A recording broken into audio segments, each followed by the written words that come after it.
NEET 2022 Chanakya બેચની આપણે શરૂઆત કરવા જઈ રહ્યા છીએ. Learn online feel offline concept. તો આ વેદ ક્લાસ જેને સાંભળ્યું હોય નામ તેના માટે કહી દઈએ કે આખા ભારત દેશમાં 400 થી પણ વધારે સ્કૂલ અને 15,000 થી પણ વધારે વિદ્યાર્થીઓ અત્યારે વેદ ક્લાસની સર્વિસ ઉપયોગ કરી રહ્યા છે. તો આપણે આ વેદ ક્લાસની એપ્લિકેશનમાં કયા કયા ફીચર મળે તે થોડું જાણી લઈએ. તો ચાણક્ય બેચમાં આપણે દરરોજ 2.5 કલાકનું લાઈવ લેક્ચર રાખેલું છે. આ લેક્ચરનું રેકોર્ડિંગ પણ તમને મળી જશે. આ લેક્ચરની આધારે એનું નોટ્સ છે તે પણ તમને પીડીએફ ફોર્મેટમાં એપ્લિકેશનમાં અવેલેબલ થઈ જશે. અને આ લેક્ચરના આધારિત જે ડીપીપી અને વીકલી ટેસ્ટનું આયોજન કરવામાં આવ્યું છે તે પણ રેગ્યુલર બેઝ ઉપર થશે. તો હવે આપણે જાણીએ મટીરિયલ વિશે. તો મટીરિયલમાં સૌથી પહેલી વસ્તુ તમને કહી દઈએ કે જે આપણે સ્લોગન છે learn online feel offline concept, એમાં ફીલ ઓફલાઈન હકીકતમાં થાય શું? તો અત્યારે જે ઓફલાઈન જે સિસ્ટમમાં આપણે ભણીએ છીએ તેમાં આપણે શું હોય છે કે કોચિંગ કે આપણા સ્કૂલ દ્વારા આપણે એક મટીરિયલ પ્રોવાઈડ કરવામાં છે અને તેના આધારે જ આપણે ભણવામાં આવે છે, બરાબર? તો અહીંયા પણ એ જ વસ્તુ બનશે. વેદ ક્લાસનું પોતાનું મટીરિયલ આપણે તમને ઘરે હોમ ડિલિવરી કરવામાં આવશે, જેમાં ટોટલી જ આખા વર્ષનો તમને એમાં સિલેબસ કમ્પ્લીટલી વ્યવસ્થિત ફોર્મેટમાં આપેલો છે. તો ચાણક્ય બેચની શરૂઆત ક્યાંથી થવાની તે જોઈ લઈએ. તો 27 સપ્ટેમ્બર 2021 થી આપણે ચાણક્ય બેચની શરૂઆત કરીએ છીએ. અને જે વિદ્યાર્થીને કદાચ આ વેદ ક્લાસની જાણતા ન હોય તેને કહી દઈએ કે આપણે ટોટલ 20 દિવસનો ડેમો રાખેલો છે અને 15 ઓક્ટોબર સુધી બધા જ ને એપ્લિકેશન ટોટલી ફ્રીમાં રાખવામાં આવી છે. એપ્લિકેશનની જે પ્રાઇસ જે જાણવા માંગતા હોય તો આ એપ્લિકેશનની પ્રાઇસ છે ટોટલ 20,000 રૂપિયા. નીટ 2022ના કોર્સની ચાણક્ય બેચની એટલે કે ટોટલ ફી થશે 20,000 રૂપિયા. પરંતુ જો તમે 15 ઓક્ટોબર પહેલા પરચેસ કરવા માંગતા હોય અને વેદ નીટ 2022 નો કૂપન કોડ ઉપયોગ કરશો તો તમને 20% ડિસ્કાઉન્ટ મળશે, એટલે તમારી ઓફર પ્રાઇસ થશે માત્ર 16,000 રૂપિયા.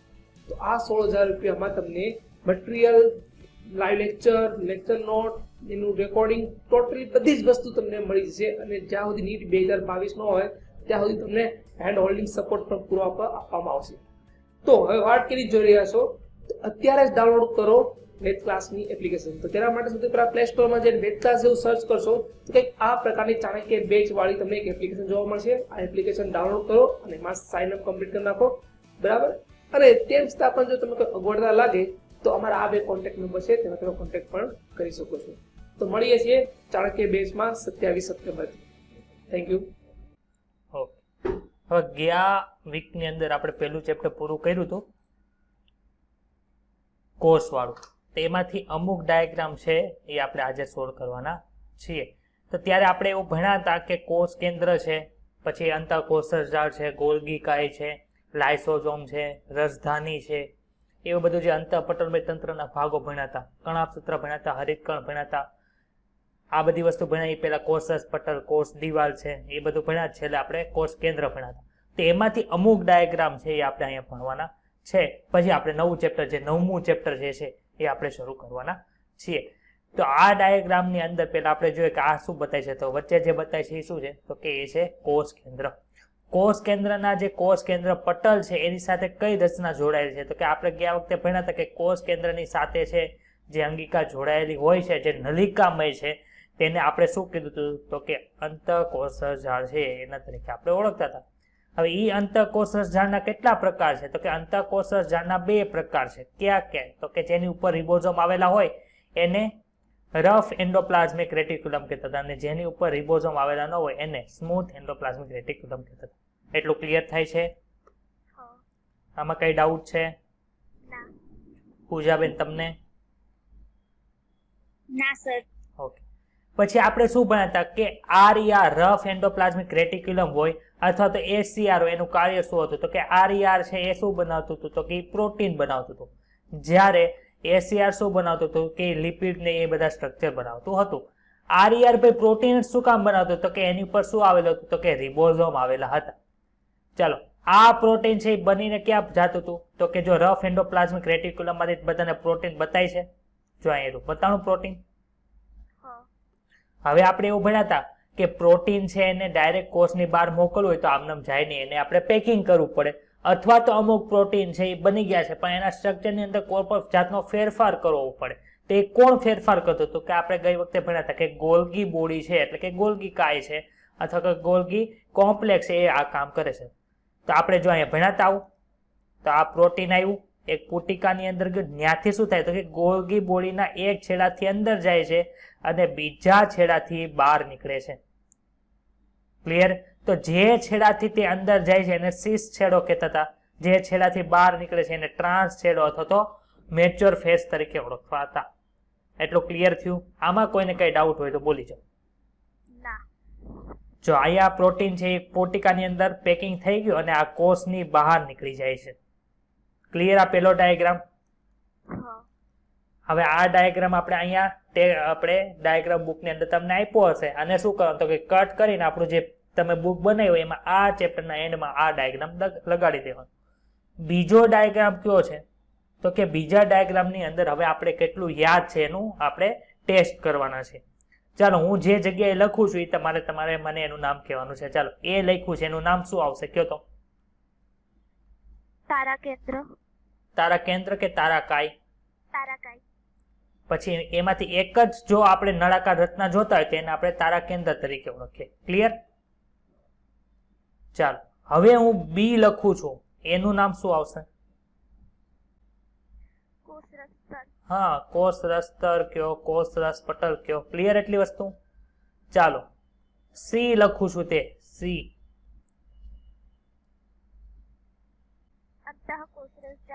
હા, તો ડી છે ઈ શું છે?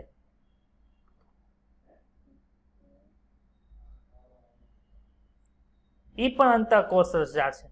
ચાલો સી છે એ અંતઃકોષરસ જાળ છે, એની ઉપર તમે કઈ સ્ટ્રક્ચર બતાવી છે રેડ કલરનું? હા, રિબોઝોમ છે. તો એને આપણે શું કહેવાય? એસીઆર કહેવાય કે આરઈઆર કહેવાય? આરઈઆર. આરઈઆર. ચાલો આરઈઆર લખી દે. ચલો ક્લિયર બધાને એટલું? ચાલો ડી છે એ શું છે તો? લાઇસોસોમ. એસીઆર છે. જો એમાં તમને રિબોઝોમ જોવા મળતા નથી. ક્લિયર? ચાલો હવે આપણે જોઈએ આ શું છે. ચાલો આ ઈ લખ્યું એ શું છે? આપણે એવું ભણી ગયા હતા રસધાની હોય કોષની અંદર. ક્લિયર? તો આ જે તમને બતાય છે શું છે? રસધાની.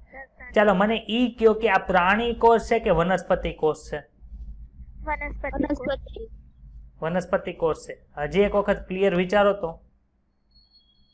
વનસ્પતિ કોષ.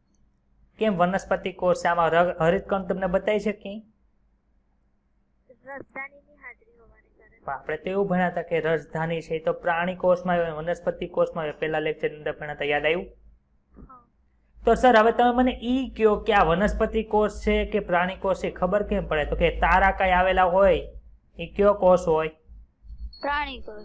હા, તો આ કયો કોષ છે? પ્રાણી છે કે વનસ્પતિ કોષ છે? પ્રાણી કોષ. ક્લિયર બધાને? ચાલો આ સ્ટાર કર્યું છે એ કયો એ કઈ રચના છે? કણાભ સૂત્ર. કણાભ સૂત્ર છે. Very good. કણાભ સૂત્રની ઉપર તમને એક લાઈન કરીને દર્શાવેલું છે જ્યાં હું એ લખું છું. એ શું છે? કોષરસ. હા, કોષરસ છે. કેમ કે એ કોષરસ ની અંદર આપણને બધી અંગિકા જોવા મળે છે. ચાલો બી લખ્યું એ શું છે? ગોલ્ગીકાય. હા, ગોલ્ગીકાય. હવે જો આ ગોલ્ગીકાય ની અંદર તમને અંત ગોળ ભાગ અને બહિર્ગોળ ભાગ બતાય છે. જે કણાભ આપણે સોરી અંતઃકોષરસ ઝાડ પાસેનો ભાગ છે એ કેવો છે તો કે બહારની બાજુ ઉપસેલો છે, એટલે એ બહિર્ગોળ ભાગ છે. અને બહિર્ગોળ ભાગને આપણે શું કહેતા હતા? સીસ કહેતા હતા. યાદ આવ્યું? જયારે ટ્રાન્સફેસ છે કઈ બાજુ અંતર્વલન પામે તો કે અંદરની બાજુ આમ વળેલો છે, એટલે એને ભાગ કયો ભાગ કહેતા હતા તો કે અંતર્ગોળ ભાગ કહેતા હતા. ક્લિયર થયું એટલી વસ્તુ? ચાલો આ આપણને જોવા મળે છે એ કઈ વસ્તુ છે તો કે આવું સર અમને એક તો લાઇસોઝોમ છે એ અહીંયા તમને જોવા મળે. આમાં તમારે કન્ફ્યુઝ નથી થવાનું કે લાઇસોઝોમ ક્યાં છે ને ક્યાં પેરોક્સિઝોમ છે. એમાં તમારે ડિફરન્સ કન્ફ્યુઝ થવાનું કેમ કે એ આપણા સિલેબસની અંદર હોતા નથી. કદાચ તમને આવું પૂછે તો તમને ખબર કઈ રીતે પડે તો કે ગોલ્ગીકાય પાસે આવેલી જે પુટિકા હોય એ જનરલી કોણ હોઈ શકે? લાઇસોઝોમ. ખબર પડી? ચાલો અત્યારે સ્ટાર કર્યો છે એ કઈ વસ્તુ છે એ મને કયો તો? કોષ કેન્દ્રિકા. હા, કોષ કેન્દ્રિકા છે. શેની બનેલી હોય? Ribosomal RNA. યાદ આવ્યું? ચાલો હવે ડી લખું છું. ડી લખ્યો છે એ ભાગ કયો છે? DNA અથવા જનીન. હા, જનીન દ્રવ્ય છે. જનીન નો કહી શકાય, જનીન દ્રવ્ય તરીકે ઓળખી શકો. કેમ કે જનીન દ્રવ્ય ની અંદર જનીન કઈ જગ્યાએ હોય આપણે ચેપ્ટર નંબર 5 12મા ધોરણનું ભણશું. 12મા ધોરણના 6થા ચેપ્ટર ની અંદર આપણે એનું સ્પેસિફિકેશન કરશું. ચાલો અહીં ઈ લખું છું. ઈ શું વસ્તુ છે એ મને કહો તો. કોષ કેન્દ્ર પટલ. હા, કોષ કેન્દ્ર પટલ તરીકે ઓળખવામાં આવે છે. હવે સર અમને આમાં 3-4 વસ્તુ છે એ ખબર નથી પડતી. એક તમે આ લાલ કલરથી એ લખો છો એ, લાલ કલરથી બી લખો છો એ, અને લાલ કલરથી સી લખો છો એ. ચાલો આ 3 વસ્તુ છે એ તમને કેવી વસ્તુ બતાય છે એ મને કહો તો. તંતુ જેવી અથવા નલિકા જેવું બતાય છે બધાને? નલિકાઓ. હા, તો એ બધું કાર્ય કોનું છે? તો કે એ, બી અને સી કઈ વસ્તુ છે એમાં તમારે ડીપની અંદર પડવાનું નથી. પરંતુ કોના ઘટકો છે? તો કે કોષ રસ કંકાલના ઘટકો છે. ક્લિયર થઈ વાત? અને વાત આમાં કોઈને કઈ ડાઉટ હોય તો બોલ. ના. છે ડાઉટ કોઈને આમાં? ના સર. ચાલો હવે આ ત્રીજો ડાયાગ્રામ છે એ શેનો છે મને કહો તો બધા. તારા કેન્દ્ર. તારાકાય. તારાકાયનો ડાયાગ્રામ છે. બધાને બતાય છે હવે ક્લિયર? ચાલો આપણે ત્રેખડ જેવી રચના કીધી હતી. ત્રેખડ જેવી રચના બતાય છે બધાને? કોને કહેવાય ત્રેખડ? તો કે સર આ એક ટ્યુબલિન નળી, એની બાજુમાં બીજી, એની બાજુમાં ત્રીજી. આ પહેલી ત્રેખડ છે, એની બાજુમાં બીજી ત્રેખડ. આ 1 2 3. એની બાજુમાં ત્રીજી ત્રેખડ. 1 2 3. ખબર પડી? જો તમને આ એક નળાકાર રચનાની વાત કીધી હોય તેને તારા કેન્દ્ર કહેવાય કે તારાકાય કહેવાય? તારા કેન્દ્ર. તારા કેન્દ્ર કહેવાય. ને આખી વસ્તુ કીધી હોય તો તારાકાય. તારાકાય તરીકે ઓળખવામાં આવે છે. હવે આ બંને કેટલાના ખૂણે આવેલા હોય? 90 ડિગ્રીના ખૂણે બતાય છે. આ બંને વચ્ચેનો ખૂણો 90 ડિગ્રી બતાય છે. હા. તો હવે 8મા ચેપ્ટરની અંદર કોઈને કાંઈ પણ જાતનો ડાઉટ હોય તો બોલ. છે ડાઉટ? ના. બધાને ક્લિયર થઈ ગયું 8મું ચેપ્ટર?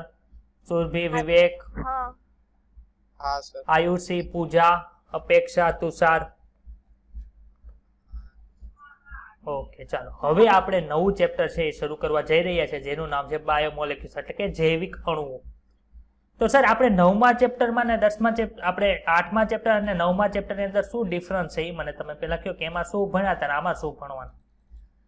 તો કે 8મા ચેપ્ટરની અંદર તમે શું ભણ્યા હતા? તો કે આપણો આ કોર્સ છે એવું ભણ્યા હતા. કેવો કોર્સ છે સર? દોરો તો ચાલો આપણે દોર. આ શું છે? તો કે આ કોર્સ છે. કોર્સની અંદર શું આવેલું હોય? તો કે કોષની અંદર તો કોષ રસ હોય. ચાલો સર કોષ રસ દોરો. તો આપણે આ કોષ રસ દોર નાખ્યો. ચાલો બધાને કોષ ને કોષ રસ બતાય છે? હા. ચાલો આપણે આ કોષ રસ દોર નાખ્યો. હવે કોષ રસ ની અંદર શું આટા મારતું હોય ભાઈ બોલો તો બધા? અલગ અલગ રચનાઓ આવેલી હોય એને શું કહેવાય? આ કોષ કેન્દ્ર છે. બધી અંગિકાઓ કહેવાય કે નો કહેવાય? ચાલો આ અંતઃકોષ રસ ઝાડ છે, આ ગોલ્ગી કાય છે, પછી આ છે કણાભ સૂત્ર, લાઇસોઝોમ. આવું બધું ભણ્યા હતા કે નહોતા ભણ્યા? જો આ પ્રાણી કોષ હોય, અરે વનસ્પતિ કોષ હોય તેની અંદર શું આવેલું હોય? તો કે હરિતકણ પણ આવેલું હોય. તો આ કોષ રસની અંદર કઈ અંગિકાઓ આવેલી છે એ આપણે ચેપ્ટર નંબર 8 ની અંદર ભણી ગયા. પરંતુ જે આ કોષ રસ અંદર જોવા મળે છે એની અંદર બધા કયા દ્રવ્યો હશે, કયા દ્રવ્યો આવેલા હોય એ બધું આપણે ક્યાં ભણવાના છે? તો કે આ બધા દ્રવ્યો છે એ આપણે ચેપ્ટર નંબર 9 ની અંદર ભણવાના છે. કયું ચેપ્ટર નંબર 9? ચેપ્ટર નંબર 9 નું નામ શું છે ભાઈ? તો કે જૈવિક અણુઓ છે. એ આપણે ચેપ્ટર નંબર 9 નું નામ છે. તો એની અંદર આપણને કયા દ્રવ્યો છે ખબર કેમ પડે? સર મને તમે એ શીખવાડો કે મારે આ કોષની અંદર કયા કયા દ્રવ્યો છે એ આપણે જોવા છે. તો એ મને કઈ રીતે ખબર પડશે? તો કે ધારો કે આપણે વનસ્પતિમાંથી કોઈ કોષ લીધો, એની અંદર કયા દ્રવ્યો છે એ જોવું હોય તો આપણે શું કરવું પડે? તો કે એક વનસ્પતિનો કોષ લ્યો, અહીંયા પ્લાન્ટ સેલ લખો છો, પીસી લખો. અથવા તો કોઈ પ્રાણી કોષની અંદર તમારે જોતું હોય તો માનો કે તમે લીવર છે, એ લીવરમાંથી એક કોષ કાઢો છો તો એને હું એનિમલ સેલ લખું છું. હવે આનું કરવાનું શું? તો કે તમારે જે વનસ્પતિના જે કોષમાંથી કયા કયા દ્રવ્યો આવેલા છે એ જોવું હોય તો શું કરવાનું? તો કે ઈ પેશીમાંથી કોષ લઈ. ચાલો મારે વનસ્પતિમાંથી લેવો હશે તો કે વનસ્પતિનો કોઈ કોષ લઈશ. પ્રાણીમાંથી જોતો હોય તો કે પ્રાણીમાંથી એક કોષ. હવે આ કોષને કરવાનું શું? તો કે દસ્તો અને ખાંડણી જોયું છે? જે ગામડામાં છે એને ખબર હશે દસ્તો અને ખાંડણી કોને કહેવાય. હા સર. આ રીતનું હોય વસ્તુને, તમારે સૂકા મસાલા હોય એને ખાંડવા હોય એની માટે જો. તો કે આની અંદર તમારે જે પેશી અથવા તો જે કોષનું અંદર અવલોકન કરવું હોય એ વસ્તુ આની અંદર નાખવાની. પછી શું કરવાનું? તો કે એની અંદર એક લિક્વિડ નાખવાનું. એ લિક્વિડ કેવું છે? તો કે ભાઈ લિક્વિડ છે ને ગુણધર્મમાં એસિડ છે, બેઝ નથી. કયું લિક્વિડ છે? તો કે ટ્રાયક્લોરો એસિટિક એસિડ છે. શું છે? ટ્રાયક્લોરો એસિટિક એસિડ છે. ટ્રાયક્લોરો એસિટિક એસિડ ની અંદર શું કર્યું? તો કે મારે પ્રાણી કોષમાંથી કયા કયા દ્રવ્યો છે એ જોવા છે તો મેં આની અંદર લીવરનો એક કોષ લઈને અહીંયા નાખ્યા ને એની અંદર છે ટ્રાયક્લોરો એસિટિક એસિડ નાખી દીધું ને એને ખાંડી દઈ. હવે આ ખાંડવું એટલે શું થાય છે? તો કે આ ખાંડવાથી મને કઈ કઈ વસ્તુ મળશે? તો કે હું હવે આ વસ્તુને એક પાત્રની અંદર ગાળું છું. આ બીજું એક પાત્ર લીધું, એનું ઉપર મેં અહીંયા ગાળવા માટે ગવણી મૂકવાની. તો કે સર ગવણી નથી મૂકવાનું, શું મૂકવાનું છે? તો કે કપાસ અથવા તો ચીઝ ક્લોથ મૂકવાનું છે. Cheese cloth. હવે આ જે વસ્તુ જે આની અંદર ભરેલી હતી એને મેં આની અંદર નાખી તો તમને બે વસ્તુ મળે છે. જે એસિડ ની અંદર દ્રાવ્ય થઈ ગયું હશે એ બધું ક્યાં આવ્યું હશે? તો કે સર જે એસિડ ની અંદર દ્રાવ્ય હશે ને એ બધું અહીંયા પડ્યું હશે. આપણે ચા બનાવીએ પછી એને ગાળીએ છીએ બે ભાગ મળે ને. ખાંડ છે જે ઓગળી ગયો એ કઈ જગ્યાએ જોવા મળે? તો કે ગવણીની નીચે જે પાત્ર રાખ્યું હશે એની અંદર જોવા મળશે. અને જે ભૂગી છે જે દ્રાવ્ય થતી નથી એ કઈ જગ્યાએ જોવા મળશે? તો કે ઉપરના ભાગમાં જોવા મળે છે. ખબર પડી? આમાં કોઈને કઈ ડાઉટ હોય તો બોલ. નો છે ડાઉટ? ના. તો સર હવે તમે આપણે કોષને ખાંડો એની અંદર ટ્રાયક્લોરો એસિટિક એસિડ નાખ્યું તો અહીંયા નીચેની ભાગની અંદર કઈ વસ્તુ હશે ને ઉપરની અંદર કઈ વસ્તુ હશે એ અમને કહો. ચલો નીચેની અંદર જે વસ્તુ હશે એને શું કહેવાય? તો કે સર નીચેની અંદર જે વસ્તુ આવેલી હોય ને એને એસિડ દ્રાવ્ય ભાગ કહેવાય. એસિડ દ્રાવ્ય ભાગ કહેવાય. અને જે ઉપર રહી છે એને શું કહેવાય? એસિડ અદ્રાવ્ય ભાગ. આમાં કોઈને કઈ ડાઉટ છે? ના. એસિડ અદ્રાવ્ય ભાગ કહેવામાં આવશે. તો સર હવે આપણે શું ભણવાના છે? તો કે આમાં આપણે એસિડ અદ્રાવ્ય ભાગ વિશે ભણવાના છે. એસિડ દ્રાવ્ય ભાગ વિશે થોડી ઘણી માહિતી આપણે મેળવશું. તો એસિડ દ્રાવ્ય ભાગની અંદર હોય શું? તો કે જેનો આણ્વીય ભાર છે જેનો આણ્વીય ભાર છે તે 1000 ડાલ્ટન કરતા ઓછો હોય. 1000 ડાલ્ટન કરતા ઓછો હોય એ બધા ભાગ કેની અંદર આવે? તો કે એસિડ દ્રાવ્ય ભાગની અંદર આવશે. આની અંદર એક અપવાદ છે, આપણે થોડીક વાર એને ભણશું. જ્યારે એસિડ દ્રાવ્ય અદ્રાવ્ય ભાગની અંદર શું હોય? તો કે જેનો આણ્વીય ભાર છે એ 1000 ડાલ્ટન કે એની કરતા વધુ હોય એ બધા કેની અંદર આવે? તો કે એસિડ અદ્રાવ્ય ભાગની અંદર આવે. તો સર એસિડ અદ્રાવ્ય ભાગની અંદર હોય એના મને ઉદાહરણ આપો ને. તો આપણે 3 વસ્તુ છે એવી ભણવાના છે કે જે એસિડ અદ્રાવ્ય ભાગની અંદર હોય. કઈ કઈ 3 વસ્તુ છે? તો કે એક તો પ્રોટીન છે, એક તો કાર્બોદિત છે અને એક છે ન્યુક્લિક એસિડ. એ બધા કેની અંદર આવે છે? તો કે એસિડ અદ્રાવ્ય ભાગની અંદર આપણને જોવા મળે છે. કઈ કઈ વસ્તુ ભણ્યા? તો કે પ્રોટીન ભણશું, કાર્બોદિત ભણશું અને એક છે ન્યુક્લિક એસિડ આપણે ભણવાના છે. આ બધા કેવા ભાગ છે? એસિડ દ્રાવ્ય છે કે એસિડ અદ્રાવ્ય છે? અદ્રાવ્ય. કઈ જગ્યાએ મળશે? ગવણીના નીચેના ભાગની અંદર કે ગવણીના ઉપરના ભાગની અંદર? એટલે કે ચીઝ ક્લોથ ને એ હોય એના ઉપરના ભાગમાં કે નીચેના ભાગમાં? ઉપરના ભાગ. ઉપરના ભાગમાં મળશે. હવે એક વસ્તુ એવી છે આપણે હમણાં એવું ભણ્યા કે 1000 ડાલ્ટન કરતા જેનો વજન ઓછો હોય એ બધા કેવા હોય? એસિડ અદ્રાવ્ય ભાગ છે. તો એક એવી વસ્તુ ભણવાના છીએ કે જે એસિડ અદ્રાવ્ય ભાગ છે પરંતુ એનો વજન કેટલો છે? તો કે 800 ડાલ્ટન જ છે. ભાઈ આવી કઈ વસ્તુ છે? આવી વસ્તુનું અમને નામ તો કયો જે વિશેષ છે? તો કે ચરબી એટલે કે લિપિડ જે છે એ કેવા છે? તો કે જેનો આણ્વીય ભાર 800 ડાલ્ટન જ છે છતાં પણ કેની અંદર જોવા મળે છે? તો કે એસિડ અદ્રાવ્ય ભાગની અંદર જોવા મળે. આવું શું કામે સર? એ તો કયો. તો કે આપણને ખબર છે લિપિડ છે એ આપણી અંગિકાઓમાં ઘણા ભાગ બનાવતા હતા. કોને યાદ છે કે લિપિડની અંદર અંગિકામાં એક ભાગ હોય લિપિડ? કોને યાદ છે? કોષ રસ પટલ હા. ફોસ્ફોલિપિડ કોષ રસ પટલ છે જે કેનું બને ફોસ્ફોલિપિડ એટલે કે લિપિડનો એક પ્રકાર જ છે. તો એ કોષ રસ પટલની અંદર આપણને શું જોવા મળે તો કે લિપિડ જોવા મળે. બીજા બધા અંગિકાઓના પટલ છે એ પણ શેના બનેલા હશે તો કે મોસ્ટ ઓફ લિપિડના બનેલા હોય. હવે તમે એને ભાંગો તો એ શું કરે તો કે લિપિડ છે ને એ નાની નાની પુટિકાઓની અંદર વિભાજિત થઈ જાય. હવે આ નાની નાની પુટિકા છે સંપૂર્ણ વિઘટિત થતી નથી. એટલે કઈ ભાગમાં જોવા મળે? નીચેના ભાગની અંદર જોવા મળે કે ઉપરના ભાગની અંદર જોવા મળે? કયો? ઉપર તો આથી લિપિડ છે એનું આણ્વીય ભાર છે એ 800 ડાલ્ટન જ જોવા મળે છે. છતાં પણ એ કોનો હિસ્સો છે? એસિડ દ્રાવ્યનો કે એસિડ અદ્રાવ્યનો? અદ્રાવ્યનો એસિડ અદ્રાવ્યનો છે. આમાં કોઈને કઈ ડાઉટ છે તો બોલો. નો સર.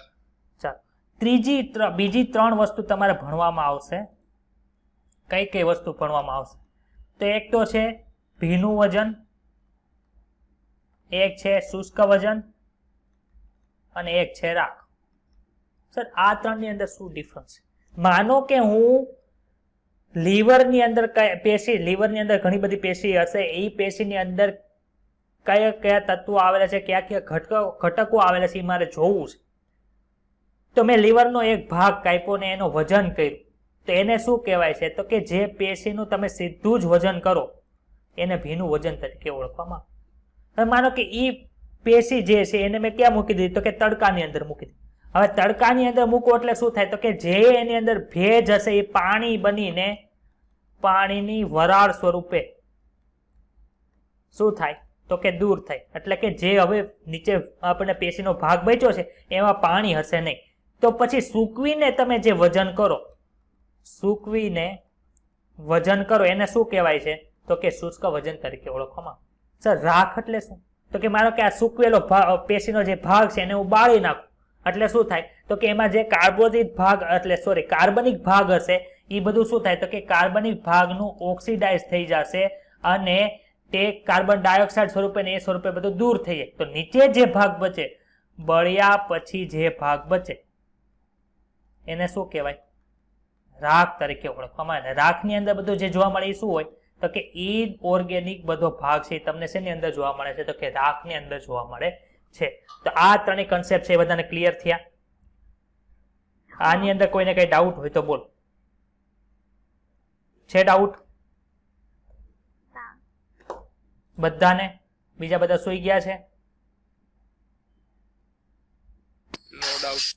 ઓકે ચાલો બીજા. પૂજા, અપેક્ષા? ના સર. હા સર. ઓકે ચાલો હવે આપણે ટેક્સ્ટ બુકનું રીડિંગ કરીએ કે આપણે કેટલું ભણી. આ ચેપ્ટરમાંથી જનરલી 2 ક્વેશ્ચન પૂછાતા હોય છે પરંતુ આ વખતે 3 થી 4 ક્વેશ્ચન છે નીટ 2021માં આ ચેપ્ટરમાંથી પૂછાણા.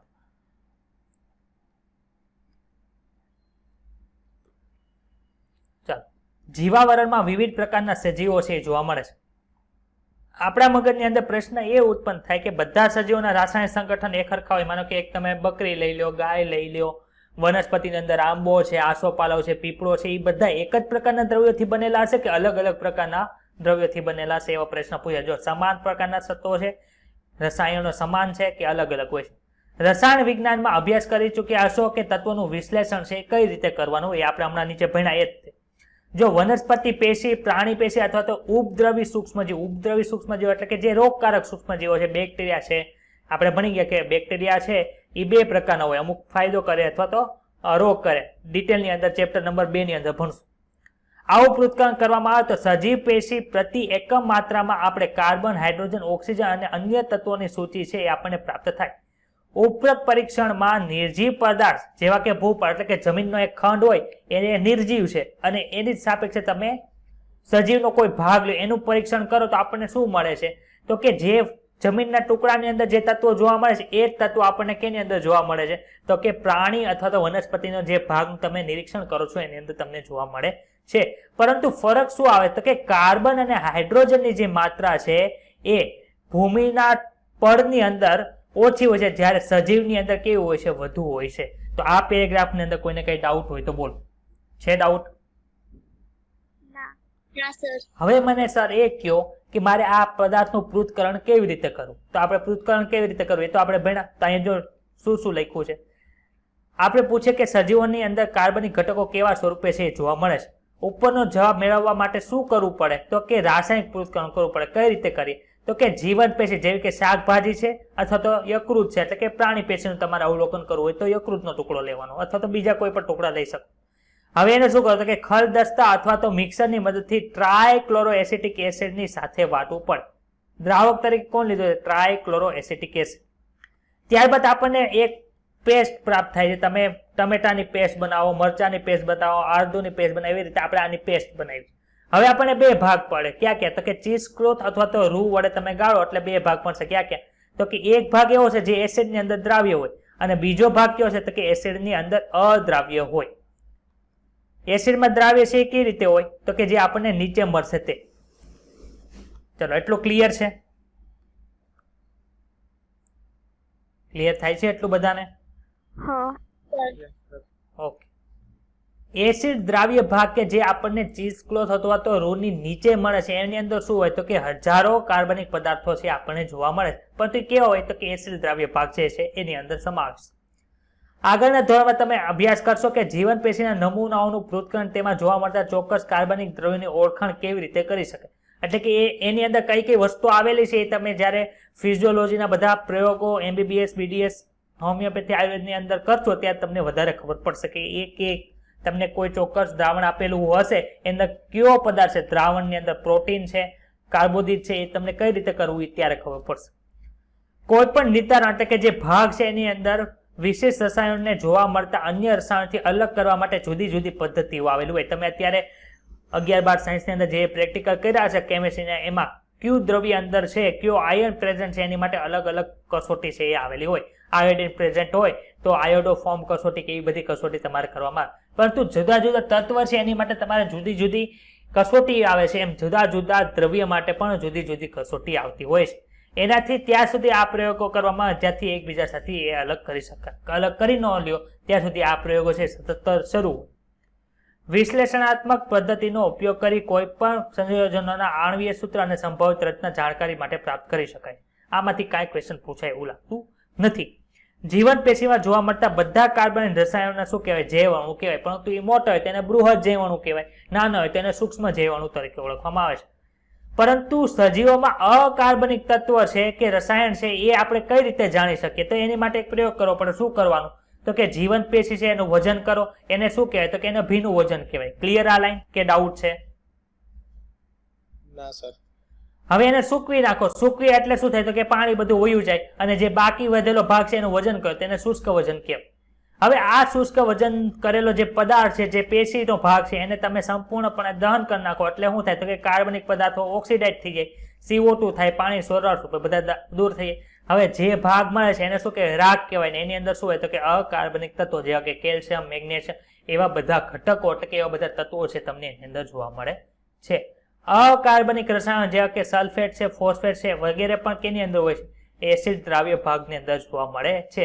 આ કારણે તત્વીય પૃથ્થકરણથી કોઈ પણ સજીવની અંદર હાઇડ્રોજન કેટલા પ્રમાણની અંદર છે, ઓક્સિજન, ક્લોરીન, કાર્બન, એની માહિતી છે પ્રાપ્ત થાય. નહીં તમને કોષ્ટક 9.2 ની અંદર આપેલું છે. સોડિયમ છે તો એ કેવી રીતે જોવા મળે? તો કે Na+, પોટેશિયમ આયન સ્વરૂપે હોય, કેલ્શિયમ આયન સ્વરૂપે હોય, મેગ્નેશિયમ છે એ મેગ્નેશિયમ આયન સ્વરૂપે હોય, પાણી H2O સ્વરૂપે હોય જ છે. જ્યારે સંયોજનો જે કે NaCl, કેલ્શિયમ કાર્બોનેટ છે, ફોસ્ફેટ આયન છે, સલ્ફેટ આયન છે, એવું પણ જોવા મળે છે. એટલે આ તત્વ, આ ટેબલ તો આપણે સામાન્ય રીતે કેમિસ્ટ્રીમાંથી યાદ કરેલો એટલે આને કઈ યાદ કરવાની જરૂર નથી. ઉપર એક ટેબલ આપ્યું છે, એમાંથી શું યાદ રાખવાનું છે? તો કે એમાંથી આ ટેબલ પણ કોઈએ કાંઈ યાદ રાખવાનું નથી. એની અંદર આપ્યું છે શું? તો કે એની અંદર સરખામણી આપી. હાઇડ્રોજન છે ભૂમિનું પડ હોય તેમાં કેટલા ટકા વજન હોય હાઇડ્રોજનનું? તો કે 0.14% હોય. જ્યારે માનવ શરીરની અંદર 0.5%. એટલે તમને ખબર પડશે કે હાઇડ્રોજનનું પ્રમાણ છે માનવ શરીરની અંદર ભૂમિના પડ કરતા કેવું હોય છે? વધારે હોય. એવી રીતે કાર્બન છે, ઓક્સિજન છે, એવી રીતે બધા તત્વોના છે પ્રમાણ આપેલા છે. પરંતુ આ કોઈ પણ જાતનું યાદ રાખવાનું. યાદ શું રાખવાનું? તમને એવું પૂછે કે માનવ શરીરની અંદર કયા તત્વનું પ્રમાણ સૌથી વધુ છે? તમને આ બતાવીશ. ઓક્સિજનનું પ્રમાણ સૌથી વધુ પ્રમાણની અંદર જોવા મળે. બીજા નંબરે કોણ છે? તો કે કાર્બન છે. ક્લિયર એટલું? આમાં કોઈને કઈ ડાઉટ હોય તો બોલો. એક ટેબલ છે જેમાંથી આપણે આવતીકાલના લેક્ચર અંદર ભણશું. એ ટેબલ એમાંથી 2021 માં 2 ક્વેશ્ચન પૂછાણા હતા, ત્યારે આપણે ચર્ચા કરીશું થોડીક એની.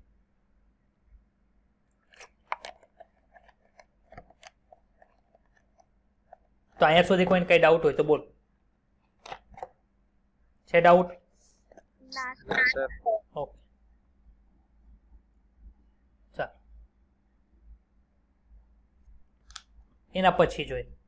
હવે જે તમને આ સંયોજનો જે જોવા મળે એ કેવા હોય તો કે તમે રાસાયણ દ્રષ્ટિએ જો ને તો એમાં આલ્ડીહાઇડ હોય, કીટોન હોય, એરોમેટિક સંયોજનો, તમે કાર્બનિક સંયોજનો જે ચેપ્ટર આવતા હશે એમાં ભણ્યા હશો. પરંતુ જીવ વિજ્ઞાનની દ્રષ્ટિએ જો તમે એને કેની અંદર વર્ગીકરણ તો કે એમિનો એસિડ છે, ન્યુક્લિયોટાઇડના બંધારણ તરીકે ન્યુક્લિયોટાઇડ હોય શકે, ન્યુક્લિયોસાઇડ હોય શકે, એ તરીકે તમે જોઈ શકો, અને ફેટી એસિડ વગેરેની અંદર વર્ગીકૃત કરવામાં આવે છે. ચાલો, એમિનો એસિડ એટલે શું? તો કે એમિનો એસિડ છે એ એક એવું રસાયણ છે કે જે કાર્બનના સેન્ટર ઉપર શું આવેલું હોય તો કે કાર્બન આવેલો હોય. અને તમને બધાને ખબર છે કે કાર્બન છે એની કેટલી સંયોજકતા જોવા મળે તો કે 4 સંયોજકતા જોવા મળે છે. કઈ કઈ 4 સંયોજકતા હોય તો કે કાર્બનના એક છેડે છે એ COOH આયન જોડાયેલો હોય, એક છેડે NH2 હોય, એક છેડે હાઇડ્રોજન જોડાયેલો હોય, અને એક છેડે શું જોડાયેલો હોય તો કે R સમૂહ, એટલે કે ગમે તે છે એ R તરીકે આવી શકે.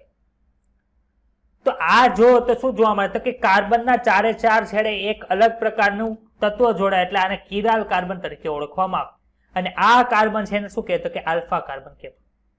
તો આ છે શું તો કે એમિનો એસિડ તરીકે ઓળખવામાં આવે. તમે એમિનો એસિડ ઓળખો હોય તો શું કરવાનું તો કે એક કાર્બનનો છેડો હોય એની સાથે COOH જોડાયેલું હોય, એક છેડે શું જોડાયેલું તો કે NH2 જોડાયેલું, એક સાથે હાઇડ્રોજન ને એક સાથે અલગ અલગ R સમૂહ એટલે કે આલ્કાઇલ સમૂહ છે અલગ અલગ જોડાયેલા જોવા મળે છે. હવે ધારો કે આ R ની જગ્યાએ H જોડાયેલું હોય તેને શું કહેવાય તો કે R ની જગ્યાએ H જોડાયેલો હોય તેને ગ્લાયસિન પ્રકારનો એટલે કે ગ્લાયસિન, આ એમિનો એસિડ નામ શું આપવામાં આવે તો કે ગ્લાયસિન એમિનો એસિડ છે એ આપવામાં આવે.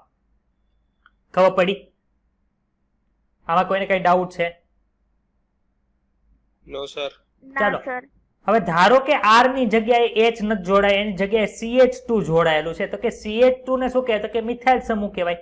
તો આ પ્રકારનો એમિનો એસિડ હોય એને શું કહેવાય તો કે આ પ્રકારના એમિનો એસિડને એલેનિન તરીકે ઓળખવામાં આવે. હવે R ની જગ્યાએ CH2OH એટલે કે હાઇડ્રોક્સી મિથાઇલ સમૂહ જોડાયેલો હોય તેને શું કહેવાય તો કે એને સેરિન તરીકે ઓળખવામાં આવે. સર આ બધું અમારે યાદ રાખવાનું તો કે હા યાદ રાખવાનું. આ 3 એમિનો એસિડનું તમને કેમિસ્ટ્રીમાં 20 એમિનો એસિડના બંધારણ કદાચ આપેલા છે, પરંતુ બાયોલોજીના સેક્શનની અંદર 3 એમિનો એસિડના સ્ટ્રક્ચર આપેલા છે, એટલે આ 3 સ્ટ્રક્ચર તમારે યાદ રાખો. ક્યાં ક્યાં તો કે R ની જગ્યાએ H હોય, R ની જગ્યાએ મિથાઇલ સમૂહ હોય, અથવા તો R ની જગ્યાએ છે CH2OH એટલે કે હાઇડ્રોક્સી મિથાઇલ સમૂહ આપેલો હોય તો શું શું એના નામ છે એ તમારે ખાસ યાદ રાખો. સર આવા કેટલા એમિનો એસિડ હોય તો કે આવા 500 એમિનો એસિડ છે, પરંતુ એમાંથી કેટલા એમિનો એસિડ પ્રોટીન બનાવવામાં ભાગ લે છે તો કે 20 એમિનો એસિડ છે પ્રોટીન બનાવવાની અંદર ભાગ લે છે. સર આ એમિનો એસિડ છે એ કેવો હોય, એસિડિક હોય, બેઝિક હોય કે તટસ્થ હોય તો કે 20 એમિનો એસિડ માંથી કેટલાક એસિડિક છે, કેટલાક બેઝિક છે અને કેટલાક એસિડિક છે. સર ખબર કેમ પડે કે કયો એમિનો એસિડ છે એ એસિડિક છે કે બેઝિક છે કે તટસ્થ? તો કે R તરીકે આપણને બધાને ખબર છે કાર્બન સાથે જોડાયેલા 3 છેડા છે એમિનો એસિડમાં સરખા હોય, પરંતુ જે એક R સમૂહ અલગ છે એની જગ્યાએ જો COOH જોડાયેલું હોય તો શું આવશે તો કે એની અંદર 2 COOH સમૂહ આવી ગયા, એટલે એ એવા એમિનો એસિડ છે એ કેવા હોય તો કે એસિડિક પ્રકૃતિ ધરાવતા હોય. તમારે 2 એવા એમિનો એસિડ આવે, એસ્પાર્ટિક એસિડ ગ્લુટામિક અને એસ્પાર્ટિક એવું આવે છે કે જે 2 એમિનો એસિડ છે એ શું ધરાવે તો કે એસિડિક પ્રકૃતિ ધરાવે. જો R તરીકે NH2 સમૂહ વધારે આવેલો હોય તો એ શું ધરાવે તો કે બેઝિક એમિનો એસિડનું પ્રકૃતિ ધરાવે છે. તો એ તમારે જ્યારે 12મા ધોરણમાં કયા એમિનો એસિડ માટે કયો કોડોન છે એ ભણશું ત્યારે આપણે આની ચર્ચા થોડી કરશું. તો અહીંયા સુધી કોઈને કઈ ડાઉટ હોય તો બોલ. છે ડાઉટ કોઈને? ના સર. ઓકે, તો હવે આપણે એનું રીડિંગ કરી નાખીએ. એમિનો એસિડ છે શું તો કે એમિનો એસિડ છે એ કાર્બનિક રસાયણ છે જે એક જ કાર્બન ઉપર એમિનો સમૂહ અને એસિડિક સમૂહ પણ ધરાવે છે. તેથી તેને શું કહેવાય? આલ્ફા કાર્બન કહેવાય. આલ્ફા કાર્બન છે શું તો કે એમિનો એસિડ છે શું તો કે પ્રસ્થાપિત મિથેન છે. મિથેન કોને કહેવાય? કોને મિથેનનું અણુસૂત્ર યાદ છે? મિથેનનું CH4. હા CH4 છે એટલે એને મિથેન કહેવાય. એટલે એ આવી રીતે હોય, H ઉપર H, અહીંયા H અને અહીંયા H. હવે આપણે શું કરવાનું તો કે એક H ને કાઢીને શું મૂકશું તો કે એક H ને કાઢીને એમાં આપણે COOH સમૂહ મૂકીએ. ચાલો અહીંયા શું મૂકી દીધું COO. બીજી જગ્યાએ આપણે NH2 સમૂહ મૂકી દે, અહીંયા મૂક્યો NH2. ત્રીજું વિસ્થાપિત કરીને ત્યાં R સમૂહ મૂકી દે તો શું થશે તો કે આ જે બન્યો એ પ્રસ્થાપિત મિથેન છે એને એમિનો એસિડ તરીકે ઓળખ. તમને એવું પૂછવામાં આવે કે સૌથી સરળ એમિનો એસિડ કયો છે તો એનો આન્સર શું લખશો? ગ્લાયસિન, એલેનિન, પછી સેરિન કે આપેલ તમામ? શું એનો આન્સર લખશો કયો?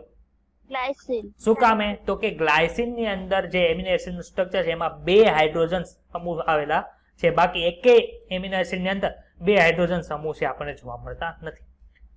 પ્રસ્થાપિત મિથેન છે જેમાં 4 પ્રતિસ્થાયી સમૂહ 4 સંયોજકતા સ્થાને જોડાયેલા હોય છે. આ સમૂહ હાઇડ્રોજન હોય, કાર્બોક્સિલ સમૂહ હોય અને એમિનો સમૂહ છે અને વિવિધ સમૂહ જેને R સમૂહથી ઓળખવામાં આવે છે. R સમૂહની પ્રકૃતિના આધારે એમિનો એસિડ ઘણા છે. પ્રોટીનની અંદર કેટલા એમિનો એસિડ જોવા મળે તો કે 20 પ્રકારના એમિનો એસિડ છે આપણને જોવા મળે છે.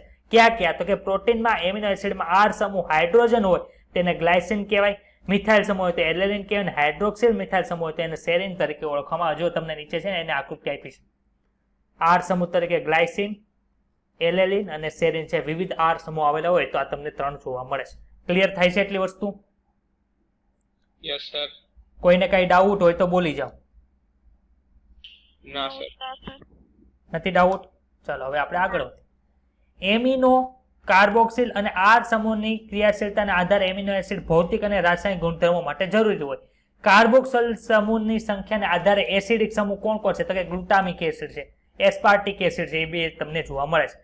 બેઝિક તરીકે કોણ હોય તો કે લાયસિન છે, હિસ્ટિડીન છે. એ આપણે જે હિસ્ટોન પ્રોટીન છે આપણે કયા લેક્ચરની અંદર વાત કરી હતી કે હિસ્ટોન પ્રોટીન આપણને જોવા મળે છે. કોની અંદર જોવા મળે તો કે જ્યારે ક્રોમેટિન છે, ડીએનએ માંથી ક્રોમેટિન બનતું હોય ત્યારે, ન્યુક્લિયોસોમ બનતા હોય ત્યારે. તો એ લાયસિન છે, હિસ્ટિડીન છે, એવા બધા જે બેસિક જે એમિનો એસિડ છે એ આપણે ત્યારે ભણશું. અને ટટર્સની અંદર કોણ છે તો કે વેલાઇન છે આપણને જોવા મળે. હવે R તરીકે કોઈ એરોટિક સમૂહ આવેલો હોય તો, એરોમેટિક સમૂહ આવેલો હોય તો એવા એમિનો એસિડને શું કહેવાય તો કે એરોમેટિક એમિનો એસિડ તરીકે ઓળખવામાં આવે. કોણ છે ભાઈ એરોમેટિક એમિનો એસિડ તો કે ટાયરોસિન છે, ફિનાઇલએલેન છે ને ટ્રિપ્ટોફેન છે. એમિનો એસિડનો એક વિશેષ ગુણ છે. શું કામ તો કે એમાં બેઝિક સમૂહ તરીકે NH2 છે અને એસિડિક સમૂહ તરીકે COOH છે. એટલે કે તે આયનીકરણની પ્રકૃતિ ધરાવે છે. એટલે કે ધન અને ઋણ આયન બંને છે એની એકની અંદર આવેલા જોવા મળે છે. એટલે B આયન જે તમને આ જોવા મળે, આયોનિક સ્વરૂપ જોવા મળે છે, એને શું કહેવાય છે તો કે ઝ્વિટર આયન તરીકે ઓળખવામાં આવે છે. તો આમાં કોઈને કઈ ડાઉટ છે? ના સર. એટલે તમે જો એસિડિક પીએચ ની અંદર તરીકે મૂકો તો તેમાં માઇનસ આયન જોવા મળે અથવા તો બેઝિક ની અંદર પ્લસ આયન જોવા મળે. કોની ઉપર આધાર રાખે તો કે જે દ્રાવણની અંદર એમિનો એસિડ પડેલો છે એના ઉપર આધાર રાખે છે. એટલે કે પીએચ ની આધારે છે એમિનો એસિડની છે સંરચના છે બદલતી રહેતી. પ્લસ આયન સ્વરૂપે હોય, માઇનસ આયન સ્વરૂપે અથવા પ્લસ અને માઇનસ બંને આયન છે એ જો ઉપસ્થિત હોય તેને શું કહેવાય? ઝ્વિટર આયન તરીકે ઓળખવામાં આવે છે. તો આપણે આ માહિતી કોની મેળવી તો કે આ આપણે સામાન્ય માહિતી મેળવી કોની તો કે એમિનો એસિડની. હવે થોડુંક આપણે લિપિડ વિશે જોઈએ. લિપિડનું શું જોવાનું છે તો કે લિપિડ છે તો કે ગલન બિંદુને આધારે, ચાલો ગલન બિંદુ કોને કહેવાય કોને ખબર છે મને કયો તો? જનરલ છે, નાના ધોરણની અંદર ભણી ગયા છો. ગલન બિંદુ કોને કહેવાય? જે તાપમાને કોઈ પણ પદાર્થ આમ ઠંડો બરફ જેવો થઈ જાય. ના, જે તાપમાને ઘન અવસ્થામાંથી તમે પ્રવાહી અવસ્થામાં કોઈ પણ દ્રવ્ય આવી જાય એને શું કહેવાય? ગલન બિંદુ તરીકે ઓળખવામાં. ખબર પડી? ઉત્કલન બિંદુ કોને કહેવાય તો કે પ્રવાહી અવસ્થાની અંદરથી વાયુ અવસ્થાની અંદર હોય છે એને ઉત્કલન બિંદુ કહેવાય. ઘન અવસ્થાનું જે ગલન બિંદુ છે એમાં ઘન પ્રવાહીનો સંબંધ હોય, ઉત્કલન અંદર પ્રવાહી અને વાયુનો સંબંધ હોય. તો ગલન બિંદુને આધારે છે તે લિપિડના 2 પ્રકાર પડે છે. ક્યાં પડે છે જોઈએ? લિપિડના 2 પ્રકાર. ક્યાં 2 પ્રકાર છે ભાઈ? તો એકને મેદ કહેવાય છે ને એકને તેલ કહેવાય છે. એકને શું કહેવાય? મેદ કહેવાય, એકને શું કહેવાય? તેલ. ભાઈ જેનું ગલન બિંદુ નીચું હોય એનો અર્થ શું થાય તો કે એ વધારે નીચા તાપમાને પણ પ્રવાહી અવસ્થામાં જાળવી રાખે છે. આ ખબર પડી? જેનું ગલન બિંદુ નીચું હશે તે નીચા તાપમાને પણ પ્રવાહી અવસ્થા ધરાવે. આ ખબર પડી? ચાલો પાણી છે, પાણીનું ગલનબિંદુ કેટલું હોય? 0 Celsius. 0°C આપણને જોવા મળે. હવે 0°C તમે બરફને અંદર મૂકો અને એની સાથે સાથે તમે તેલને મૂકો છો. હવે 1 કલાક પછી જોશો તો પાણીની અંદર તમને બરફની કણી જોવા મળશે, જ્યારે તેલની અંદર તમને કોઈ પણ જાતનું ક્રિસ્ટલ મટીરિયલ જોવા મળશે નહીં. આ બધી ખબર પડી? આ બે વસ્તુ બોલ્યો એમાં. તો આના ઉપર તમને શું ખબર? તેલનું ગલનબિંદુ નીચું હોય કે પછી પાણીનું ગલનબિંદુ નીચું હશે? તેલનું. ક્લિયર? બધાને આ કન્સેપ્ટ ક્લિયર થાય છે? જેટલા ક્લાસની અંદર બેઠા છે એ બધાને, મને બધાને સમજાણ હોય તો હા અથવા તો ના. હા સર. હા સર. ઓકે. તો તેલ છે એનું ગલનબિંદુ કેવું છે? તો કે તેલનું ગલનબિંદુ નીચું છે. કોના કરતા? તો કે મેદ કરતા. આપણે ક્યારે બે વસ્તુને અલગ કરી શકીએ? તો કે બેની અંદર તમને કઈ ડિફરન્સ જોવા મળતો હોય તો તમે બેને અલગ કરી શકો. તો તેલનું ગલનબિંદુ કેવું છે? તો કે મેદ કરતા નીચું જોવા મળે છે. અને શિયાળામાં પણ આપણે જોઈએ તેલ કેવા સ્વરૂપે હોય? હવા. શિયાળામાં પણ પ્રવાહી સ્વરૂપે જોવા મળે. આપણે ખબર છે શાક બનાવવા માટે આપણે જે તેલ યુઝ કરીએ છીએ, કુકિંગ હોય, એ શિયાળામાં પણ તેલ સ્વરૂપે હોય. પરંતુ ઘી છે એ શિયાળામાં જામેલા સ્વરૂપે હોય. જોયું છે તમે? તમે ઘીની વાટ કરી હોય, જેમાં ઘીની અંદર તમે વાટ પલાળેલી હોય તો તમારે ઉનાળામાં કાઢવી સહેલી પડે અને શિયાળાની અંદર તમારે કાઢવી હોય તો ચમચી લેવી પડે. શું કામ? તો મેદ છે એના ગલનબિંદુ કેવા હોય છે? તો કે તેલની સાપેક્ષે ઊંચા હોય છે. એટલે કે ઘી છે એ ઘન સ્વરૂપની અંદર આવી છે. ખબર પડી? આમાં કોઈને કઈ ડાઉટ હોય તો બોલ. ના સર. એટલું સમજાય છે? હવે માનો કે આપણે લિપિડની વાત કરીએ છીએ તો અમુક લિપિડની અંદર ફોસ્ફરસ પણ આવેલા હોય. લિપિડ વત્તા ફોસ્ફરસ. તો આ પ્રકારનો લિપિડ હોય એને શું કહેવાય? ફોસ્ફોલિપિડ. ફોસ્ફોલિપિડ ભાઈ ક્યાં આવેલા હોય? કોને ખબર છે? તો કે ભાઈ કોષ રસ પટલની અંદર આપણે ભણી ગયા છે. સર તેલમાં હોય, આપણે તેલના ઘણા બધા ઉદાહરણ છે. કપાસિયાનું તેલ છે, સિંગનું તેલ છે, સનફ્લાવર ઓઇલ છે, બધા ઘણા બધા પ્રકાર છે. પણ કહેવાય શું? તો કે તેલ કે. એવી રીતે ફોસ્ફોલિપિડના પણ ઘણા બધા ઉદાહરણ છે. એનું એક ઉદાહરણ આપો ને સર. તો કે એક ફોસ્ફોલિપિડ છે લેસિથિન. સર લેસિથિન કેવું બતાય? તો કે લેસિથિન છે ને તમને ઉપર સ્ટ્રક્ચર આપેલું છે. ચાલો બતાવો સર. લેસિથિનનું સ્ટ્રક્ચર તમારા ટેક્સ્ટ બુકની અંદર આપેલું છે. બતાવું તમને લેસિથિન. હા સર. તો લેસિથિનની અંદર તમારે ખાસ યાદ શું રાખવાનું કે લેસિથિન છે કોનું એક્ઝામ્પલ છે? તો કે ફોસ્ફોલિપિડનું એક્ઝામ્પલ છે. અથવા તમને એમ પૂછે કે નીચેનામાંથી કયું એક્ઝામ્પલ ફોસ્ફોલિપિડનું છે, તો ત્યારે તમને લેસિથિન યાદ આવવું જોઈએ. તો ટ્રાયગ્લિસરાઇડ છે, ગ્લિસરોલ છે, આપણે હમણાં ભણીએ છીએ બધાની વચ્ચે શું ફરક છે. તો આમાં કોઈને કઈ ડાઉટ હોય તો બોલી જાઓ. ના સર. ના સર. હવે ચરબી છે એ બનેલી શેની હોય? તો કે 2-3 પ્રકાર છે એના. લિપિડ છે એ ખાલી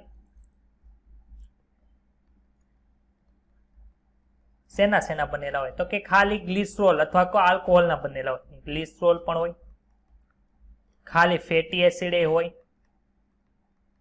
અથવા તો ગ્લિસરોલ પ્લસ ફેટી એસિડ પણ હોય. આ 3 પ્રકારના આપણને જોવા મળે છે. ફેટી એસિડ કોને કહેવાય? તો કે ફેટી એસિડ છે એક પ્રકારનું એસિડ છે જેની સાથે શું હોય?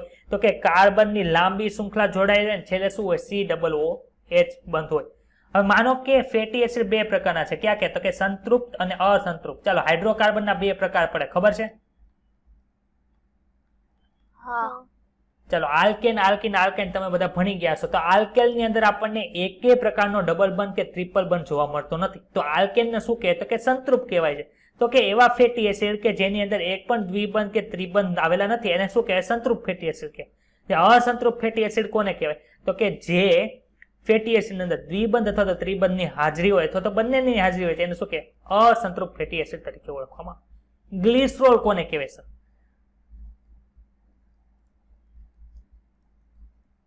આને શું કહેવાય? પ્રોપેન કહેવાય કે ન કહેવાય? કહો તો મને. ત્રણેયની અંદર એક એક હાઇડ્રોજન આપણે દૂર કરી નાખીએ.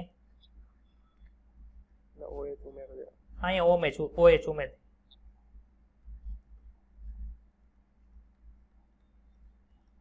તો આ બની ગયું. એને શું કહેવાય?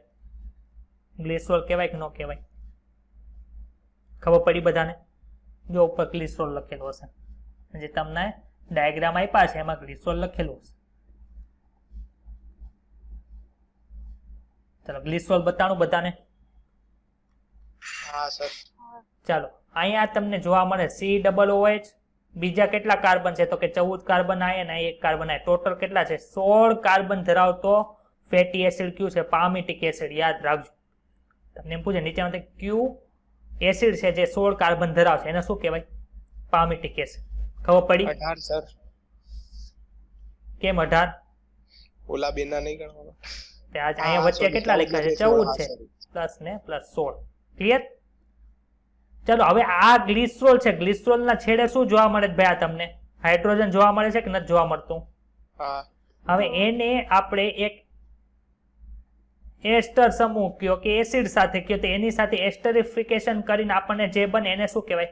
ટ્રાયગ્લિસરાઇડ કહેવાય. કઈ રીતે? તો કે તમને અહીં જો જોવા મળે R1 ધરાવતો COOH, આ પહેલું એસિડ છે, આ બીજો એસિડ છે અને આ ત્રીજો એસિડ છે. ખબર પડી બધાને? હા. આ એસિડ બતાના બધાને, પહેલો ફેટી એસિડ, આ બીજું ફેટી એસિડ અને આ ત્રીજું ફેટી એસિડ. બીજું શું કરવાનું તો કે વચ્ચે તમને ગ્લિસરોલ બતાવીશ ક્યાંય? આ CH2OH લખી દઉં, અહીંયા CH2OH લખી નાખો, અહીંયા CH2OH લખી નાખો, તો આ રચનાને હું ગ્લિસરોલ કહી શકું કે ન કહી શકું? હા. હા. હવે અહીંયા તમને H નથી બતાતો, વચ્ચે કઈ તમને H બતાવી છે? સર H કઈ ગયું? તો કે આની સાથે હું HOOCR1 લખું છું, પછી અહીંયા બીજું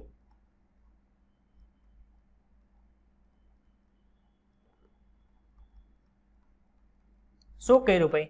તો કે આ પેલો ફેટી એસિડ જે અહીંયા લખ્યો હતો ને એ મેં અહીંયા લખ્યો, બીજો ફેટી એસિડ અહીંયા લખ્યો, ત્રીજો ફેટી એસિડ અહીંયા લખ્યો. ખબર પડી? હા. હવે હું આમાં પાણી દૂર કરી નાખું. ક્યાંથી પાણી દૂર કરું જોજો. અહીંથી H લીધો ને અહીંથી OH લીધો, પાણી દૂર થઈ જાય કે ન થઈ જાય? થાય. હા. એક મિનિટ, ગ્લિસરોલ નો H કાઢ્યો છે અને ફેટી એસિડ નો OH કાઢ્યો એટલે પાણી દૂર થઈ ગયું. તો અહીં વચ્યું શું? R1CO વચ્યું કે ન બચ્યું? હા.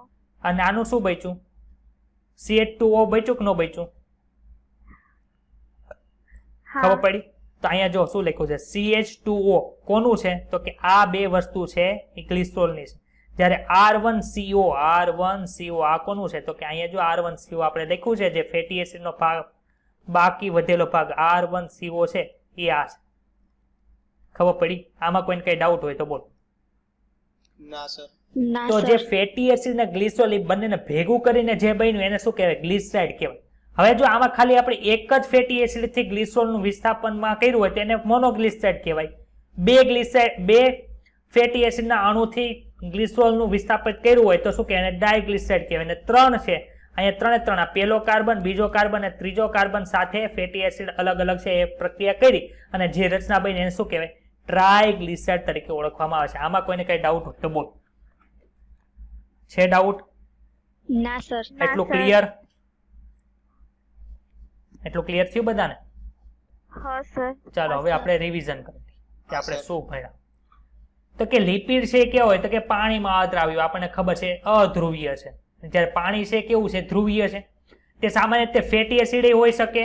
ફેટી એસિડ ની અંદર શું હોય? તો કે કાર્બોક્સિલ સમૂહ હોય, એટલે કે COOH હોય. ની કોની સાથે જોડાયેલું? તો કે R સાથે જોડાયેલું. R છે એ એક કાર્બન એ ધરાવતું હોય અને 19 કાર્બન એ ધરાવતું હોય. ક્યાં ક્યાં ઉદાહરણ છે જો અહીં? મિથાઇલ હોય અથવા ઇથાઇલ હોય અથવા તો ઉચ્ચ સંખ્યાવાળા CH2 સમૂહ. CH2 સમૂહમાં કેટલા? 1 કાર્બન થી 19 કાર્બન સુધી આવી શકે. પામિટિક એસિડ ની અંદર કાર્બોક્સિલ સાથે 16 કાર્બન જોવા મળે છે. હવે આ 16 કાર્બન ની અંદર COOH નો કાર્બન આવી ગયો કે નથી આવી ગયો? મને કહો તો.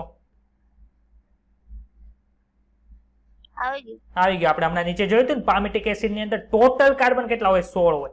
એમાં એરેકિડોનિક એસિડ છે એમાં કેટલા ટોટલ કાર્બન પરમાણુ હશે? તો કે 20 કાર્બન પરમાણુ. એમાં COOH 1 અને 19 છે CH2 આપણને જોવા મળશે.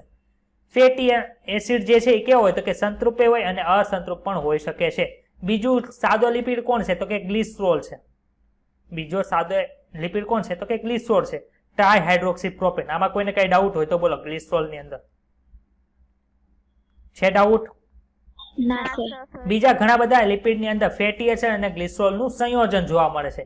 કે કોણ હોય છે? તો કે એમાં ગ્લિસરોલ છે એસ્ટરીકૃત થયેલો હોય, એટલે કે ફેટી એસિડ સાથે જોડાઈને એસ્ટર પ્રકારનું બનાવે છે.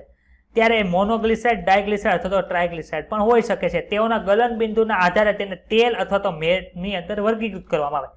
તેલનું ગલનબિંદુ કેવું હોય તો કે શિયાળની અંદર પણ આપણને લિક્વિડ સ્વરૂપે જોવા મળે, એટલે કે ગલનબિંદુ નીચું હશે.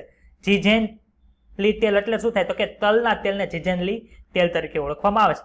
તેથી શિયાળામાં પણ તે તેલ સ્વરૂપે હોય છે. શું તમે બજારમાં મળતા ફેટની ઓળખાણ કરી શકો છો? તો કે ઘી છે. કેટલાક લિપિડની અંદર ફોસ્ફર છે, એ ફોસ્ફરીકૃત થયેલું હોય, એને ફોસ્ફોલિપિડ કહેવાય. કોણ છે ફોસ્ફોલિપિડ? ક્યાં જોવા મળે? કે કોષ પટલમાં જોવા મળે. એક એક્ઝામ્પલ ફોસ્ફોલિપિડનું આપો તો કે લેસિથિન છે, એ છે. કેટલીક પેશીઓમાં વિશિષ્ટ સ્વરૂપે ચેતાપેશીની અંદર છે લિપિડ જોવા મળે છે. આપણે જ્યારે ચેતાપડ ભણશું, જ્યારે ચેતાતંતુ ભણશું, ત્યારે જે ચેતાતંતુ હોય એની ઉપર આપણને મજ્જાપડ જોવા મળે છે. બે પ્રકારના હોય છે, મજ્જિત ચેતાતંતુ અને અમજ્જિત ચેતાતંતુ. ત્યારે આપણે ડીપની અંદર ભણશું, અત્યારે ડીપમાં જવાનું નથી. તો આમાં કોઈને કઈ ડાઉટ હોય તો બોલી જાઓ. ચાલો, છે ડાઉટ કોઈને? ના સર. હવે જીવન સજીવમાં ઘણા બધા વિષમચક્રીય સ્વરૂપો જોવા મળે છે, કાર્બનિક સંયોજનો, જેને નાઇટ્રોજન બેઝ તરીકે ઓળખવામાં. નાઇટ્રોજન બેઝ છે એ 4-5 પ્રકારના હોય છે. ક્યાં ક્યાં હોય છે? એડેનિન, ગ્વાનિન, સાઇટોસિન, યુરેસિલ અને થાઇમિન. મુખ્ય 2 પ્રકારની અંદર ક્યાં કે તો કે પ્યુરિન અને પિરિમિડિન ની અંદર છે વિભાજિત કરવામાં આવે. પિરિમિડિન. સર, પિરિમિડિન અને પ્યુરિન ને યાદ કરવા કે બધા 5 નામની અંદર છે ને અમને ગોટાળો થઈ જાય છે. તો કે પિરિમિડિન ને કટ યાદ રાખવાનું. Pyrimidine cut. Sir, cut purine માં આવશે કે પિરિમિડિન માં આવશે? હવે પ્યુરિન ની અંદર એકવાર યુ આવી ગયો. અહીંયા યુ છે કે નથી? હા. તો યુ આપણે બીજી વખત પ્યુરિનમાં નહીં નાખવાનો. શું કામે? તો કે યુ બીજો ક્યાં આવશે? તો કે પિરિમિડિન ની અંદર આવશે. તો કે CUT cut. Sir, CUT cut એટલે શું? તો કે C for cytosine, U for uracil અને T ફોર થાઇમિન. તો આ જણા છે એ બધા ક્યાં છે? તો કે એ બધા પિરિમિડિન પ્રકારના નાઇટ્રોજન બેઝ છે. ખબર પડી કે ડાઉટ છે?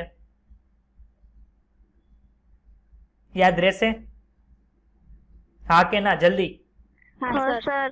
તો પ્યુરિન ની અંદર કોણ બાકી રહ્યું? તો કે એક તો એડેનિન છે ને એક ગ્વાનિન છે. આ બે કોની અંદર આવશે? તો કે પ્યુરિન ની અંદર આવશે. CUT કટ કોની અંદર મૂકશો? પ્યુરિન ની અંદર કે પિરિમિડિન અંદર? હવે પરીક્ષાની અંદર આ પ્રશ્ન પૂછવાનો, સર ભૂલાઈ ગયું, લખો બે. તો કે પ્યુરિન, પિરિમિડિન. સર એવું કીધું તું યુ જ્યાં હોય ત્યાં યુ નહીં લગાડો. આમાં યુ છે પ્યુરિન ની અંદર આવી ગયો, એટલે CUT કટ કેની અંદર હોય? તો કે પિરિમિડિન ની અંદર આવશે. ક્લિયર બધાને? હા સર. ચાલો, કોની અંદર 2 રિંગ હોય અને કોની અંદર 3 રિંગ હોય? બોલો. કોની અંદર 2 રિંગ હોય અને કોની અંદર 3 રિંગ હોય? ચાલો, તમને અહીંયા નાઇટ્રોજન બેઝના સ્ટ્રક્ચર આપ્યા છે, બતાવી છે. યાદ શું રાખવાનું? અહીંયા યુરેસિલ છે ને, એટલે સામાન્ય રીતે યાદ રહી જશે કે યુરેસિલ ની અંદર એક જ રિંગ હતી. તો જે પ્યુરિન વાળા છે એ બધા પાસે એક જ રિંગ હોય.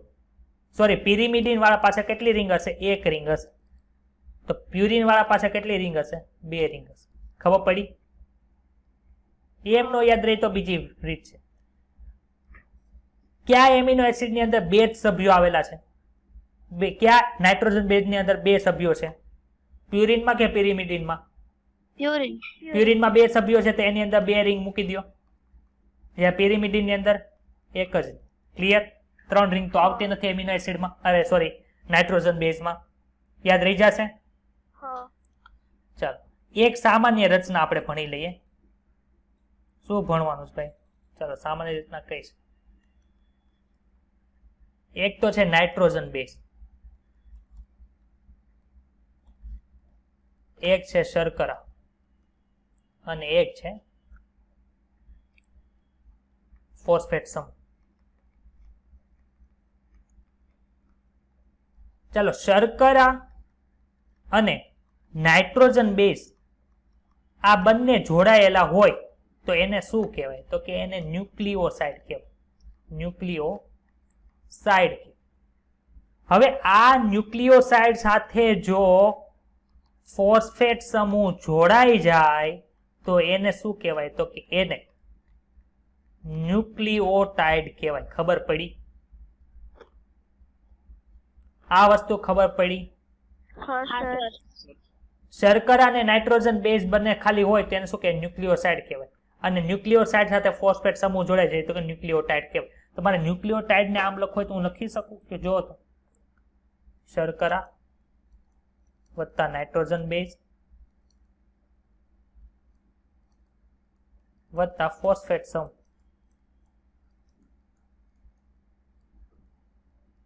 બરાબર ન્યુક્લિયોસાઇડ. ક્લિયર? આમાં ડાઉટ છે? ના સર. બે વસ્તુ ઉપર સરખી લખી. તમે ન્યુક્લિયોટાઇડમાંથી ફોસ્ફેટ કાઢી નાખો તો ન્યુક્લિયોસાઇડ બની જાય. ન્યુક્લિયોસાઇડને તોડો તમને શું મળે? તો કે શર્કરા અને નાઇટ્રોજન બેઝ જોવા મળે. ચલો, ન્યુક્લિયોટાઇડ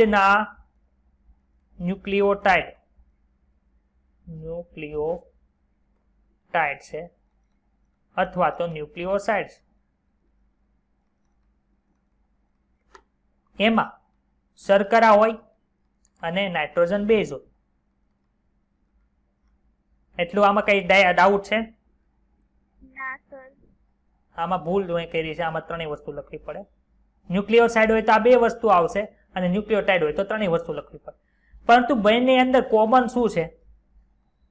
તો કે શર્કરા છે કે નહીં? શર્કરા છે કે નહીં બેની અંદર? નાઇટ્રોજન બેઝ છે. તો શર્કરાની અંદર બે પ્રકારની શર્કરા આપણને જોવા મળે છે. કઈ કઈ? તો કે બંને શર્કરા છે એ 5 કાર્બન વાળી જ છે. બંને શર્કરા કેવી છે? તો કે 5 કાર્બન. પરંતુ એક કાર્બન જે બીજા નંબરનો કાર્બન છે, સેકન્ડ કાર્બન જે જોવા મળે છે એની અંદર શું જોવા મળે? તો કે એક એવું છે કે એની અંદર OH સમૂહ આવેલા છે અને એક છે એની ખાલી H આવે. તો આ જે છે જે જમણી બાજુ આપણે લખ્યું છે એમાં એક ઓક્સિજન ઓછો છે એટલે એને ડીઓક્સી કહેવાય કે ન કહેવાય? કયો તો કહેવાય કે ન કહેવાય? તો કે જેની અંદર ડીઓક્સી શર્કરા આવેલી છે એનાથી જે ન્યુક્લિયોટાઇડ બને એના પછી જે બને એને શું કહેવાય? ડીએનએ કહેવાય. શું કહેવાય? ખબર પડી? જ્યારે જેની અંદર બીજા કાર્બન ઉપર OH છે એવી શર્કરાથી જે બને છે આપણું જનીન દ્રવ્ય તેને શું કહેવાય? આરએનએ કહેવાય. ખબર પડી શર્કરના આધાર ઉપર? આમાં ડાઉટ છે? ના સર. ઓકે, ચાલો હવે આપણે આગળ વધીએ. શું આગળ વધવાનું છે?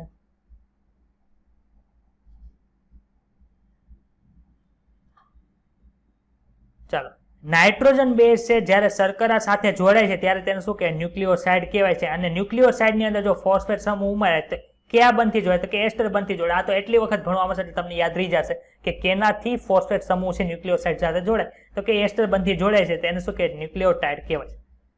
તો ન્યુક્લિયોટાઇડને કયા કયા નામ છે? તો કે એડિનોસાઇન છે, ગ્વાનોસાઇન છે, થાઇમિડિન છે, યુરિડિન છે અને સાઇટિડિન છે. એ બધા શું છે? ન્યુક્લિયોટાઇડ છે. ક્યાં ક્યાં? એડિનોસાઇન એટલે શું?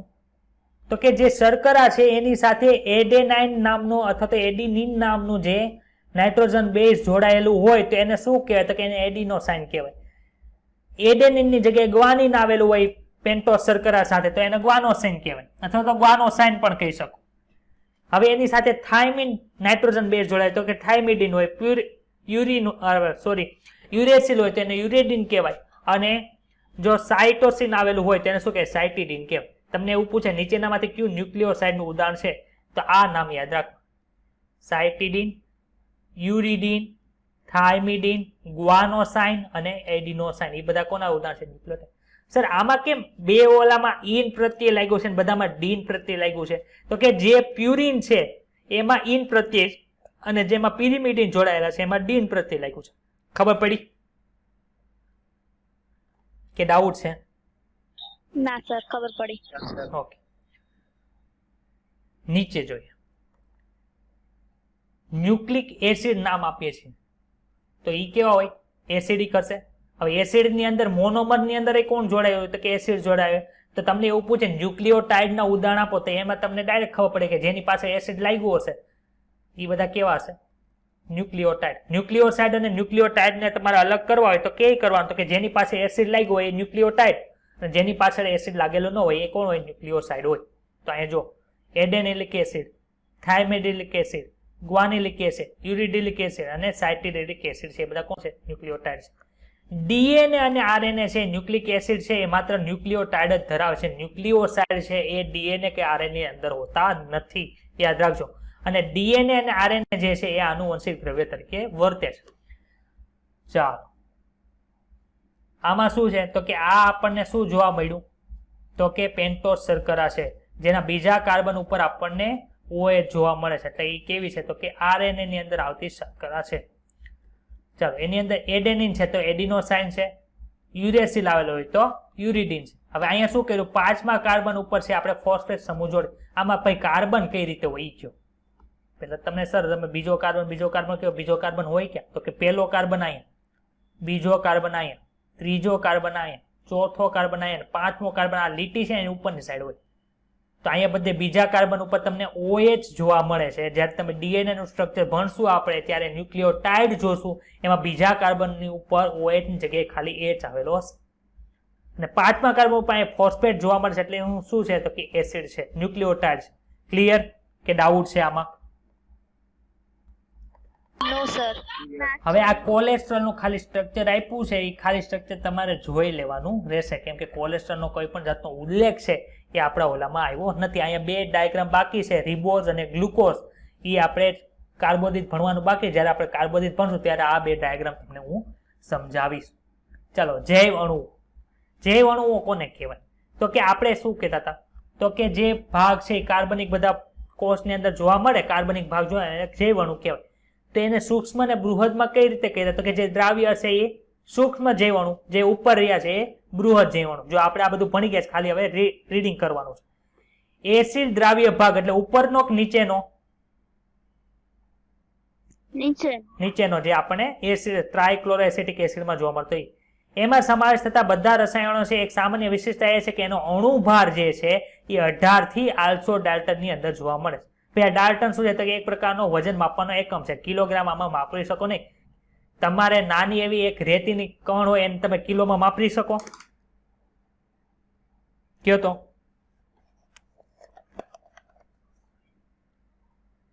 ના. એને માપવા માટે તમારે ગ્રામ કે એને કરતા નાનો એકમ હોય એ વાપરવો પડે. એવી રીતે આ બધા જે સૂક્ષ્મ અણુઓ છે એ બધાને કોષની અંદર જે ખૂબ ઓછી માત્રાની અંદર છે એમાં માપવા માટે શું હોય તો કે ડાલ્ટન હોય. એસિડ દ્રાવ્ય જૂથમાં અહીંયા એક ભૂલ છે, અહીંયા એસિડ અદ્રાવ્ય જૂથ આવશે. જેને જૂની ટેક્સ્ટ બુક હશે આ સુધારજો, જેને નવી ટેક્સ્ટ બુક હશે એને એસિડ અદ્રાવ્ય ભાગ જ લખેલું હશે. કેટલાના આવું છે ફેરફાર થયો તો મને કહો તો? એસિડ દ્રાવ્ય છે સર. જેને એસિડ દ્રાવ્ય હોય એસિડ અદ્રાવ્ય ભાગ કરી નાખજો. જેને નવી ટેક્સ્ટ બુક હશે 2020 નું એડિશન હશે એને એસિડ અદ્રાવ્ય ભાગ લખેલો હશે. ક્લિયર થયું બધાને? આ એક સુધારો કરજો. એસિડ અદ્રાવ્ય જૂથ એટલે ઉપરનું કે નીચેનું? ઉપરનું. એમાં ક્યાં ક્યાં વસ્તુ જોવાનું તો કે પ્રોટીન છે, ન્યુક્લિક એસિડ છે, પોલીસેકેરાઇડ છે અને લિપિડ છે. લિપિડ ને એક બાદ કરી નાખો તો તમને જે બધા જોવા મળ્યા પ્રોટીન, ન્યુક્લિક એસિડ, પોલીસેકેરાઇડ એનો વજન કેટલો છે તો કે 10,000 ડાલ્ટન કે એનાથી વધુ હોય છે. આ કારણથી જૈવ અણુઓ કે જે અદ્રાવ્ય ભાગની અંદર જોવા મળે છે એને શું કહેવામાં આવે છે તો કે બૃહદ જૈવ અણુ કહેવાય. જો અહીંયા 2 ભાગ પડ્યા, ક્યાં ક્યાં તો કે જેઓનો અણુભાર 1000 ડાલ્ટન થી ઓછો હોય એને શું કહેવાય સૂક્ષ્મ અણુ અથવા તો સૂક્ષ્મ જૈવ અણુ. અને જે એસિડ અદ્રાવ્ય ભાગની અંદર ને જે એસિડ અદ્રાવ્ય જૂથની અંદર જોવા મળે છે, જો અહીંયા અદ્રાવ્ય જૂથ લખ્યું છે એને બૃહદ અણુ અથવા બૃહદ જૈવ અણુ તરીકે ઓળખવામાં આવે. આપણે અહીંયા શું કીધું, લિપિડને અપવાદને બાદ કર્યો. હવે લિપિડની વાત આવી. લિપિડના અપવાદ સાથે અદ્રાવ્ય જૂથમાં જોવા મળતા અણુઓ છે કેવા છે? પોલિમર છે. એટલે કે એક અણુ નથી, ઘણા બધા અણુઓ એક સરખા ભેગા થઈને રચના બનાવે ને પોલિમર કહેવાય. પોલિમર જે અણુનો બનેલો હોય એને શું કહેવાય? મોનોમર કહેવાય. શા માટે લિપિડનો અણુભાર છે 800 ડાલ્ટન પણ નથી, એટલે કે 800 ડાલ્ટન કરતા ઓછો છે, છતાં એસિડ અદ્રાવ્ય જૂથમાં છે? તો કે લિપિડનો ઓછો અણુભાર ધરાવતા સંયોજનો હોય છે તે એ સ્વરૂપમાં જોવા મળતા નથી, પરંતુ કોષસ પટલ અને બીજા પટલની અંદર જોવા મળે છે. જ્યારે આપણે પેશીને વાટીએ છીએ ત્યારે એ વિઘટન પામી જાય છે અને નાની નાની પુટિકાના સ્વરૂપમાં રહે છે. એટલે એ કયા ભાગમાં હોય છે? આપણને ખબર છે લિપિડ છે એ પાણીમાં દ્રાવ્ય હોતા નથી. એટલે કે કેવા હોય છે તો કે એક પ્રકારના પટલમય સ્વરૂપની અંદર જોવા મળે છે. આ કારણસર આ પટલો પુટિકા સ્વરૂપે એસિડ અદ્રાવ્ય જૂથમાં અલગ થઈ જાય છે, જે બૃહદ આણ્વીય અંશનો ભાગ છે, એટલે કે બૃહદ અણુનો ભાગ છે. સાચા અર્થમાં લિપિડ છે એ બૃહદ અણુ નથી. ખબર પડી? આમાં ડાઉટ હોય તો બોલો. ના સર. ના સર. હવે એસિડ દ્રાવ્ય ભાગ કે જે નીચે છે એની અંદર શું હોય તો કે કોષ રસીય દ્રવ્ય સંગઠનનું પ્રતિનિધિત્વ કરે છે. એટલે કે જે કોષ રસનો જે ભાગ છે એ બધો મોટા ભાગનો ભાગ કેમાં આવી ગયો? એસિડ દ્રાવ્ય ભાગની અંદર. કોષ રસીય દ્રવ્ય અને અંગિકાઓ જે છે એ બધા ક્યાં આવ્યા તો કે એસિડ અણુ એસિડ અદ્રાવ્ય ભાગની અંદર જોવા મળે છે. આ બંને એકબીજા સાથે મળીને જીવંત પેશી અથવા તો કોષનું નિર્માણ કરે છે. હવે કોષની અંદર તમને કઈ કઈ વસ્તુ જોવા મળે તો કે આપણને ખબર છે પાણી છે સૌથી વધુ પ્રમાણની અંદર હોય, એની કરતા ઓછા પ્રમાણની અંદર પ્રોટીન હોય, એની ઓછા પ્રમાણમાં લિપિડ હોય, એસિડિક ન્યુક્લિક એસિડ હોય, એના ઓછા પ્રમાણમાં કાર્બો, તેનાથી ઓછા પ્રમાણમાં લિપિડ ને એના ઓછા પ્રમાણમાં આયન. સર અમારે આ બધા ટકાવારી પ્રમાણે યાદ રાખવાનું, પણ યાદ રાખવાનું નથી. યાદ શું રાખવાનું તો કે તમને ક્રમ પૂછે. પાણી કરતા ઓછા પ્રમાણની અંદર શું હોય તો કે પ્રોટીન, એની કરતા ઓછા પ્રમાણમાં ન્યુક્લિક એસિડ. ખબર પડી ગઈ? Yes sir. હા સર. સંક્ષિપ્તમાં જો જીવંત પેશીઓમાં પ્રાપ્ત થતા રાસાયણિક સંગઠનને વિપુલ માત્રાની દ્રષ્ટિએ શ્રેણીબદ્ધ કરવામાં આવે તો તમને આ પ્રમાણની અંદર જોવા મળે ને એમાં પાણી છે સૌથી વધારે પ્રમાણની અંદર હોય છે. આથી આપણે કહીએ છીએ કે કોષની અંદર 80 થી 90% છે એ શું આવેલું હોય છે તો કે 80 થી 90% છે એ પાણી આપણને જોવા મળે છે. તો આમાં કોઈને કઈ ડાઉટ હોય તો બોલી જાઓ. ચાલો. ના સર. ના સર. હવે ટેક્સ્ટ બુક છે ને, તમારી ટેક્સ્ટ બુક ની અંદર છે આ બધી વસ્તુ આડાવડી આપેલી છે. એટલે આપણે જે છે ને મેનર ચોક્કસ મેથડ ની અંદર ભણશું. એનાથી તમને શું થાય કે એક મેથડ છે એ ફ્રી થાય, પછી બીજી વસ્તુ છે આપણને ખબર પડે. તો અત્યારે આપણે છે પ્રોટીન વિશે થોડુંક ભણી લેશું. એટલે તમારી ટેક્સ્ટ બુક ની અંદર જે આડાવડો ભાગ હશે એમાંથી થોડોક ભાગ આગળનો આવેલો હશે, થોડોક ભાગ વચ્ચેનો આવેલો હશે, થોડોક ભાગ પછીથી ચાલશે. એટલે ક્રમ વાઇઝ હશે. એક લીટી છે હું સ્કીપ કરીશ નહીં. તો આપણે પ્રોટીન વિશે ભણવાના છે. ચાલો, પ્રોટીન છે શેનું બનેલું હોય આપણે ભણી ગયા. શેના બનેલા હોય? Amino acid. એમિનો એસિડ ના છે બનેલા હોય. એમિનો એસિડ કેટલા પ્રકારના પ્રોટીન ની અંદર જોવા મળે છે? 20 પ્રકારના હોય. હવે એમિનો એસિડ ના બે પ્રકાર. આપણે આમ તો આયન ની દ્રષ્ટિએ કેટલા પડ્યા તો કે 3 ધન હોય, એસિડિક હોય, બેઝિક હોય અથવા તો તટસ્થ હોય. પરંતુ ખોરાકમાં મળે છે કે નહીં એના આધાર, ખોરાકમાં માત્રાને આધાર. જો એમિનો એસિડ છે એ તમારા શરીરની અંદર બનતા હોય, શરીરની અંદર નિર્માણ પામતા હોય એવા એમિનો એસિડ હશે. અને અમુક એમિનો એસિડ છે એ શરીરની અંદર છે બનતા નહીં હોય. હવે શરીરની અંદર ન બનતા હોય તમારે શું કરવું પડે? બહારથી લેવા પડે કે ન લેવા પડે? ખોરાકમાંથી લેવા પડે. તો કે એવા એમિનો એસિડ કે જે આપણા શરીરની અંદર બને છે અને ખોરાકમાંથી લેવાની જરૂર પડતી નથી, તો જે શરીરની અંદર નિર્માણ પામતા જે આવા એમિનો એસિડ છે એને શું કહેવાય? બિન આવશ્યક એમિનો એસિડ તરીકે ઓળખવામાં આવે. એમિનો એસિડ નો ટૂંકમાં એ તરીકે લખું છું. અને જે એમિનો એસિડ આપણને ખોરાકમાંથી લેવા પડે છે કે જે શરીરની અંદરથી બનતા નથી એને શું કહેવાય છે? આવશ્યક એમિનો એસિડ. ખબર પડી બંને વચ્ચેનો ડિફરન્સ શું છે? હવે કયા એમિનો એસિડ છે બિન આવશ્યક છે, કયા એમિનો એસિડ છે એ આવશ્યક છે, એ તમારે કરવાની જરૂર નથી, કેમ કે ટેક્સ્ટ બુક ની અંદર નથી આપ્યું. આપણને ખબર છે, આપણે નીટની પરીક્ષાની તૈયારી કરીએ છીએ. નીટની પરીક્ષાની અંદર 90 ક્વેશ્ચન જનરલી પૂછાતા હોય, એમાંથી 88 થી 89 ક્વેશ્ચન ક્યાંથી પૂછાય તો કે ટેક્સ્ટ બુક માંથી. તો 88 89 ક્વેશ્ચન પહેલા જોવાના હોય કે ખાલી એક ક્વેશ્ચન નું આપણે કરવાનું હોય? બોલો તો. 88 89 આપણે જોવાનું હોય છે. ચાલો, પ્રોટીન છે શેના બને તો કે એમિનો એસિડ ના બને. એટલે કે ઘણા બધા એમિનો એસિડ ભેગા થઈને બને છે. તો એને શું કહેવાય? વિષમ પોલિમર તરીકે ઓળખવામાં આવે. સર, વિષમ પોલિમર એટલે શું? કે જે અલગ અલગ પ્રકારના મોનોમર માંથી બનેલા હોય. મોનોમર એટલે શું તો કે જે ઘટકોનું પુનરાવર્તન થઈને પોલિમર બને એને મોનોમર કહેવાય. જો મોનોમર એક જ પ્રકારના હોય તેને સમ પોલિમર કહેવાય, ને જો મોનોમર અલગ અલગ પ્રકારના હોય તેને વિષમ પોલિમર તરીકે ઓળખવામાં આવે. ક્લિયર થાય છે બધાને? આમાં કોઈને કઈ ડાઉટ હોય તો બોલો. છે ડાઉટ કોઈને? ના સર. સર, આ પ્રોટીનના કાર્ય શું હોય? ચાલો મને કહો. પ્રોટીનના કાર્ય કોને કહેવાય? પ્રોટીનના કાર્ય શું? ચાલો, એક વખત તો આપણે પ્રોટીન કોષ ભણતા હતા ત્યારે ભણી ગયા. યાદ આવે છે? કોષ ભણતા ત્યારે પ્રોટીન આવ્યું હતું કે નહોતું આવ્યું? કંઈક અંતર્ગત પ્રોટીન હતું, બહિર્ગત પ્રોટીન હતું, એવું કંઈક આવ્યું હતું સર? યાદ આવે છે? ચાલો એમાં જે પટલની અંદર સંપૂર્ણપણે ખૂપેલા હતા એ શું કરતા હતા તો કે કોષરસ પટલમાંથી માર્ગ બનાવતા હતા. યાદ આવ્યું? યાદ આવે છે?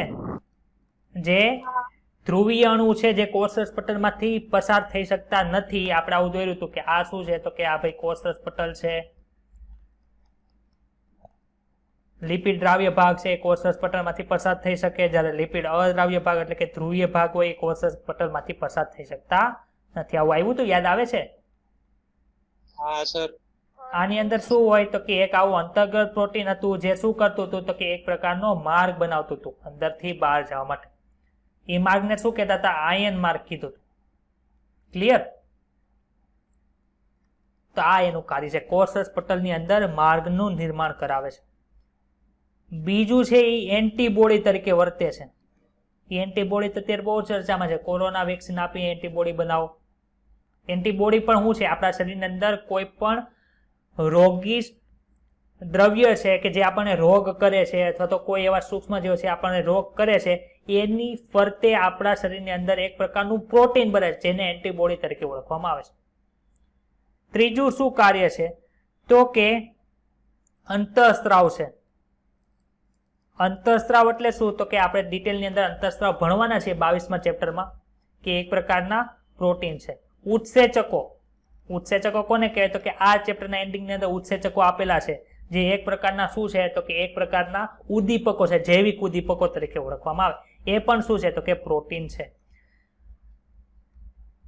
વનસ્પતિની અંદર ક્યુ પ્રોટીન છે એ સૌથી વધારે પ્રમાણની અંદર જોવા મળે છે. આ 4 કાર્ય થઈ ગયા. હવે પ્રોટીનની માત્રાને આધારે તો કે એક આપણે વનસ્પતિ સૃષ્ટિ કયો અથવા તો સમગ્ર જૈવાવરણની અંદર કયો, જૈવાવરણની અંદર, અને એક છે પ્રાણી સૃષ્ટિની અંદર. તો કે પ્રાણી સૃષ્ટિની અંદર એક પ્રોટીન એવું છે જે ખૂબ જ વધારે પ્રમાણની અંદર હોય. કયું એવું પ્રોટીન છે તો કે કોલેજન પ્રોટીન છે. કોલેજન પ્રોટીન ક્યાં આવેલું ભાઈ કોને ખબર છે? આપણા વાળમાં, નખમાં. ખબર પડી? વાળ અને નખની અંદર આપણને કયું પ્રોટીન જોવા મળે તો કે કોલાજન જોવા મળે. કોલેજ. જ્યારે જૈવાવરણની અંદર એક વિશિષ્ટ પ્રોટીન છે ઈ કયું છે તો કે રૂબિસ્કો છે. રૂબિસ્કો પ્રોટીન છે જૈવાવરણની અંદર સૌથી વધારે પ્રમાણ. તમે આખી સૃષ્ટિ લો એમાં સૌથી વધારે પ્રમાણની અંદર કયું પ્રોટીન છે એ તમારે જોવું હોય તો તમને રૂબિસ્કો જોવા મળશે. રૂબિસ્કોનું કાર્ય આપણે ચેપ્ટર નંબર 14-13 ની અંદર આપણે ભણશું. તો આમાં કોઈને કઈ ડાઉટ હોય તો બોલો. છે ડાઉટ? ના સર. ના સર. ચાલો, પ્રોટીન છે આપણે કીધું સર એમિનો એસિડ થી બને તો એની વચ્ચે બંધ કયો હોય? પ્રોટીનના મોનોમર કઈ રીતે જોડે? પ્રોટીનના મોનોમર કઈ રીતે જોડે? ચાલો, પ્રોટીન કોના બનેલા હોય? Amino acid. એમિનો એસિડ નું બંધારણ હું આવી રીતે લખી શકું કે નો લખી શકું? મને કયો તો. હા. હા. આ રીતે લખી શકાય બીજો એમિનો એસિડ બાજુમાં. ચાલો, હવે આપણે આમાંથી શું કરવું છે કે પાણીનો અણુ દૂર કરી નાખીએ. અહીંથી એક H ને અહીંથી OH.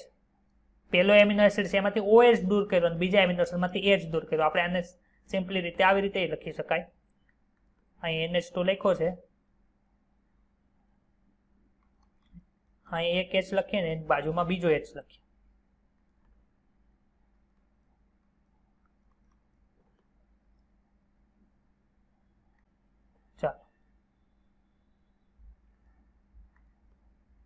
એક OH અહીંથી, એક H અહીંથી. આ શું થયું ભાઈ? પાણીનો અણુ દૂર થઈ ગયો. પાણીનો અંદર દૂર થઈ જાય એટલે અહીં એક બોન્ડ બની જાય કે ન બની જાય? બને. કઈ રીતે બને? જો અહીંયા લખીએ છીએ આપણે. આ પેલો અણુ, અહીંયા CO, અહીંયા શું આવશે? ANH આવે કે ન આવે? આવે. બે અણુ જોડાઈ ગયા એમિનો એસિડના. તો આ જે CONH બંધ છે એને પેપ્ટાઇડ બંધ તરીકે ઓળખવામાં આવે. શું કહેવાય? પેપ્ટાઇડ બંધ તરીકે ઓળખવામાં આવે છે. એટલે તમને એવું પૂછે કે પ્રોટીન બનવાની ક્રિયા છે કેવી પ્રક્રિયા છે તો કે પેપ્ટાઇડ બંધ બનવાની જે પ્રક્રિયા છે, પ્રોટીન બનવાની પ્રક્રિયા છે એ નિર્જલીકરણની પ્રોસેસ છે. કેવી પ્રોસેસ છે? નિર્જલીકરણ. હવે એની પછીનો એક ટોપિક આવે છે પ્રોટીનનું બંધારણ કેવું હોય. પ્રોટીનનું બંધારણ કેવું. ચાલો તમે ઇનઓર્ગેનિક કેમિસ્ટ્રી ભણ્યા છો કે નથી ભણ્યા? ભણ્યા ઇનઓર્ગેનિક કેમિસ્ટ્રી અંદર શું આવે તો કે બધા સંયોજનો આવે, MgCl2, CaCl2 આવું આવે કે ન આવે, AlCl3. આ તો તમે શું કરો છો તો કે એના અણુ સૂત્ર જ આપણે લખી નાખીએ છીએ. ક્લિયર? એ ખાલી આપણે લખીએ છીએ. હવે માનો કે ઓર્ગેનિક કેમિસ્ટ્રી ભણતા હોય તો ઓર્ગેનિક કેમિસ્ટ્રીનું એક ઉદાહરણ આપો ને સર, તો કે બેન્ઝીન છે, આવે કે ન આવે? નેપ્થેલિન છે, આવું આવે? તમારે ભણવામાં આવે આવું? ચાલો આ બેન્ઝીન દોરી એની બાજુમાં. તો આમાં તમને આપણે સ્ટ્રક્ચર પ્રોવાઈડ કરીએ છીએ, તો આ 2D સ્ટ્રક્ચર થાય કે ન થાય? હાય ફિઝિક્સ તમે ભણતા હોય, ફિઝિક્સ, તેની અંદર એટમ આવે કે ન આવે? આ રીતે અણુ હોય વચ્ચે, પછી એને ફરતી ઇલેક્ટ્રોન ફરતા હોય, તો આખી કેવી રચના થઈ ગઈ? 3D રચના થઈ ગઈ કે ન થઈ ગઈ? તો ઇનઓર્ગેનિક કેમિસ્ટ્રીની અંદર તમે કાંઈ બીજું ચર્ચા નથી કરતા, ખાલી સૂત્ર લખો છો. ઓર્ગેનિક કેમિસ્ટ્રીની અંદર તમે 2D ની ચર્ચા કરો છો, ફિઝિક્સની અંદર તમે 3D ની અંદર ચર્ચા કરો છો. સર અમારે બાયોલોજીની અંદર પ્રોટીનની ચર્ચા કેની અંદર કરવામાં આવે? તો કે બધી અંદર કરવામાં આવે. 1D આવે, 2D આવે ને 3D આવે. કઈ રીતે? તો કે માનો કે તમને એ જ ખબર છે પ્રોટીન છે, એમાં પહેલો એમિનો એસિડ કયો છે, બીજો એમિનો એસિડ કયો છે, એટલે કે એમિનો એસિડનો તમને ક્રમ ખબર છે. શું ખબર છે? ક્રમ ખબર છે. માનો કે પહેલો એમિનો એસિડ A છે, બીજો B, ત્રીજો C, ચોથો D, પાંચમો E. એટલે આ ABCD તો ખાલી હું દર્શાવે કે અલગ અલગ એમિનો એસિડ દર્શાવે, એટલે તમને ખાલી ક્રમ ખબર છે, એની આકૃતિ, એની રચના કેવી છે એ કઈ ખબર નથી. તો જે આપણને એમિનો એસિડનો ખાલી ક્રમ આપે છે એને શું કહે તો કે પ્રાથમિક રચના તરીકે ઓળખવામાં આવે. શું કહેવાય? પ્રાથમિક સંરચના તરીકે ઓળખવામાં આવે. ક્લિયર? આમાં કોઈને કઈ ડાઉટ હોય તો બોલો. નો સર ના સર તો સર દ્વિતીયક રચના કોને કહેવાય? સેકન્ડરી રચના કોને કહેવાય? તો કે આપણને ખબર છે આ એમિનો એસિડની આખી લાઈન છે એ બે રીતે ગોઠવાય કે કઈ રીતે ગોઠવાય? તો કે ઈ છે ને કાં તો આવી રીતે કુંતલાકાર ગોઠવાય, કાં તો ઈ આવી રીતે ગોઠવાય. કેવી રીતે? તો કે આ રીતને આખા પ્લેટ સ્વરૂપે ગોઠવાય. ખબર પડી? એમિનો એસિડ કાં તો કુંતલાકાર ગોઠવાય, અહીંથી એમિનો એસિડ પછી આમ નીચે ત્રીજે, પછી આ રીતે આખી વલયાકાર રીતની રચના હોય, અથવા તો એક આવી પ્લેટમાં ગોઠવાનો હોય, પછી બીજી પ્લેટમાં, પછી પાછી ત્રીજી પ્લેટ, પછી પાછી ચોથી પ્લેટ, એવી રીતે ગોઠવાયેલા હોય. તો કે જો તે આવી વલયાકાર રીતે ગોઠવાયેલો હોય તેને શું કહેવાય? આલ્ફા હેલિક્સ રચના તરીકે ઓળખવામાં આવે છે. અથવા તો પ્લેટ સ્વરૂપે ગોઠવાય તેને બીટા પ્લેટેડ રચના તરીકે ઓળખવામાં આવે. ખબર પડી તમને? Yes sir. આમાં કોઈને કઈ ડાઉટ છે? નો સર. ચાલો સર, તૃતીયક સંરચના કોને કહેવાય ઈ અમને કહો. તો કે તૃતીયક સંરચનાની અંદર આપણું જે પ્રોટીન છે એ પોતાના ઉપર છે આવી રીતે ગળીમય રચના બનાવે છે.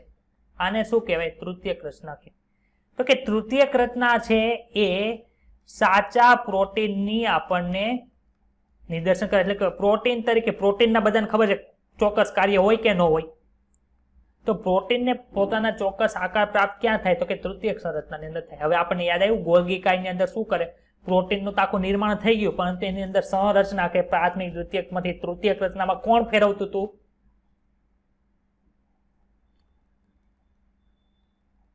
યાદ આવ્યું? યાદ આવે જ બધાને? પ્રોટીન બનતું હતું ક્યાં? તો કે રિબોઝોમ. રિબોઝોમ ક્યાં હતા? તો કે અંતઃકોષ ઝાડમાં. ત્યાંથી ભાઈ ગોલ્ગી કઈ શું કરતી હતી? તો કે એની સંરચનાની અંદર ફેરફાર કરતી. એટલે કયો સંરચનાનો ફેરફાર? ખબર પડી હવે બધાને? ચાલો, આ જે સાચા પ્રોટીન છે એ આ કામ કરે. હવે આપણે ઉત્સેચકની અંદર છે ને એક વસ્તુ ભણશું કે એક્ટિવ સાઇડ આવેલી હોય.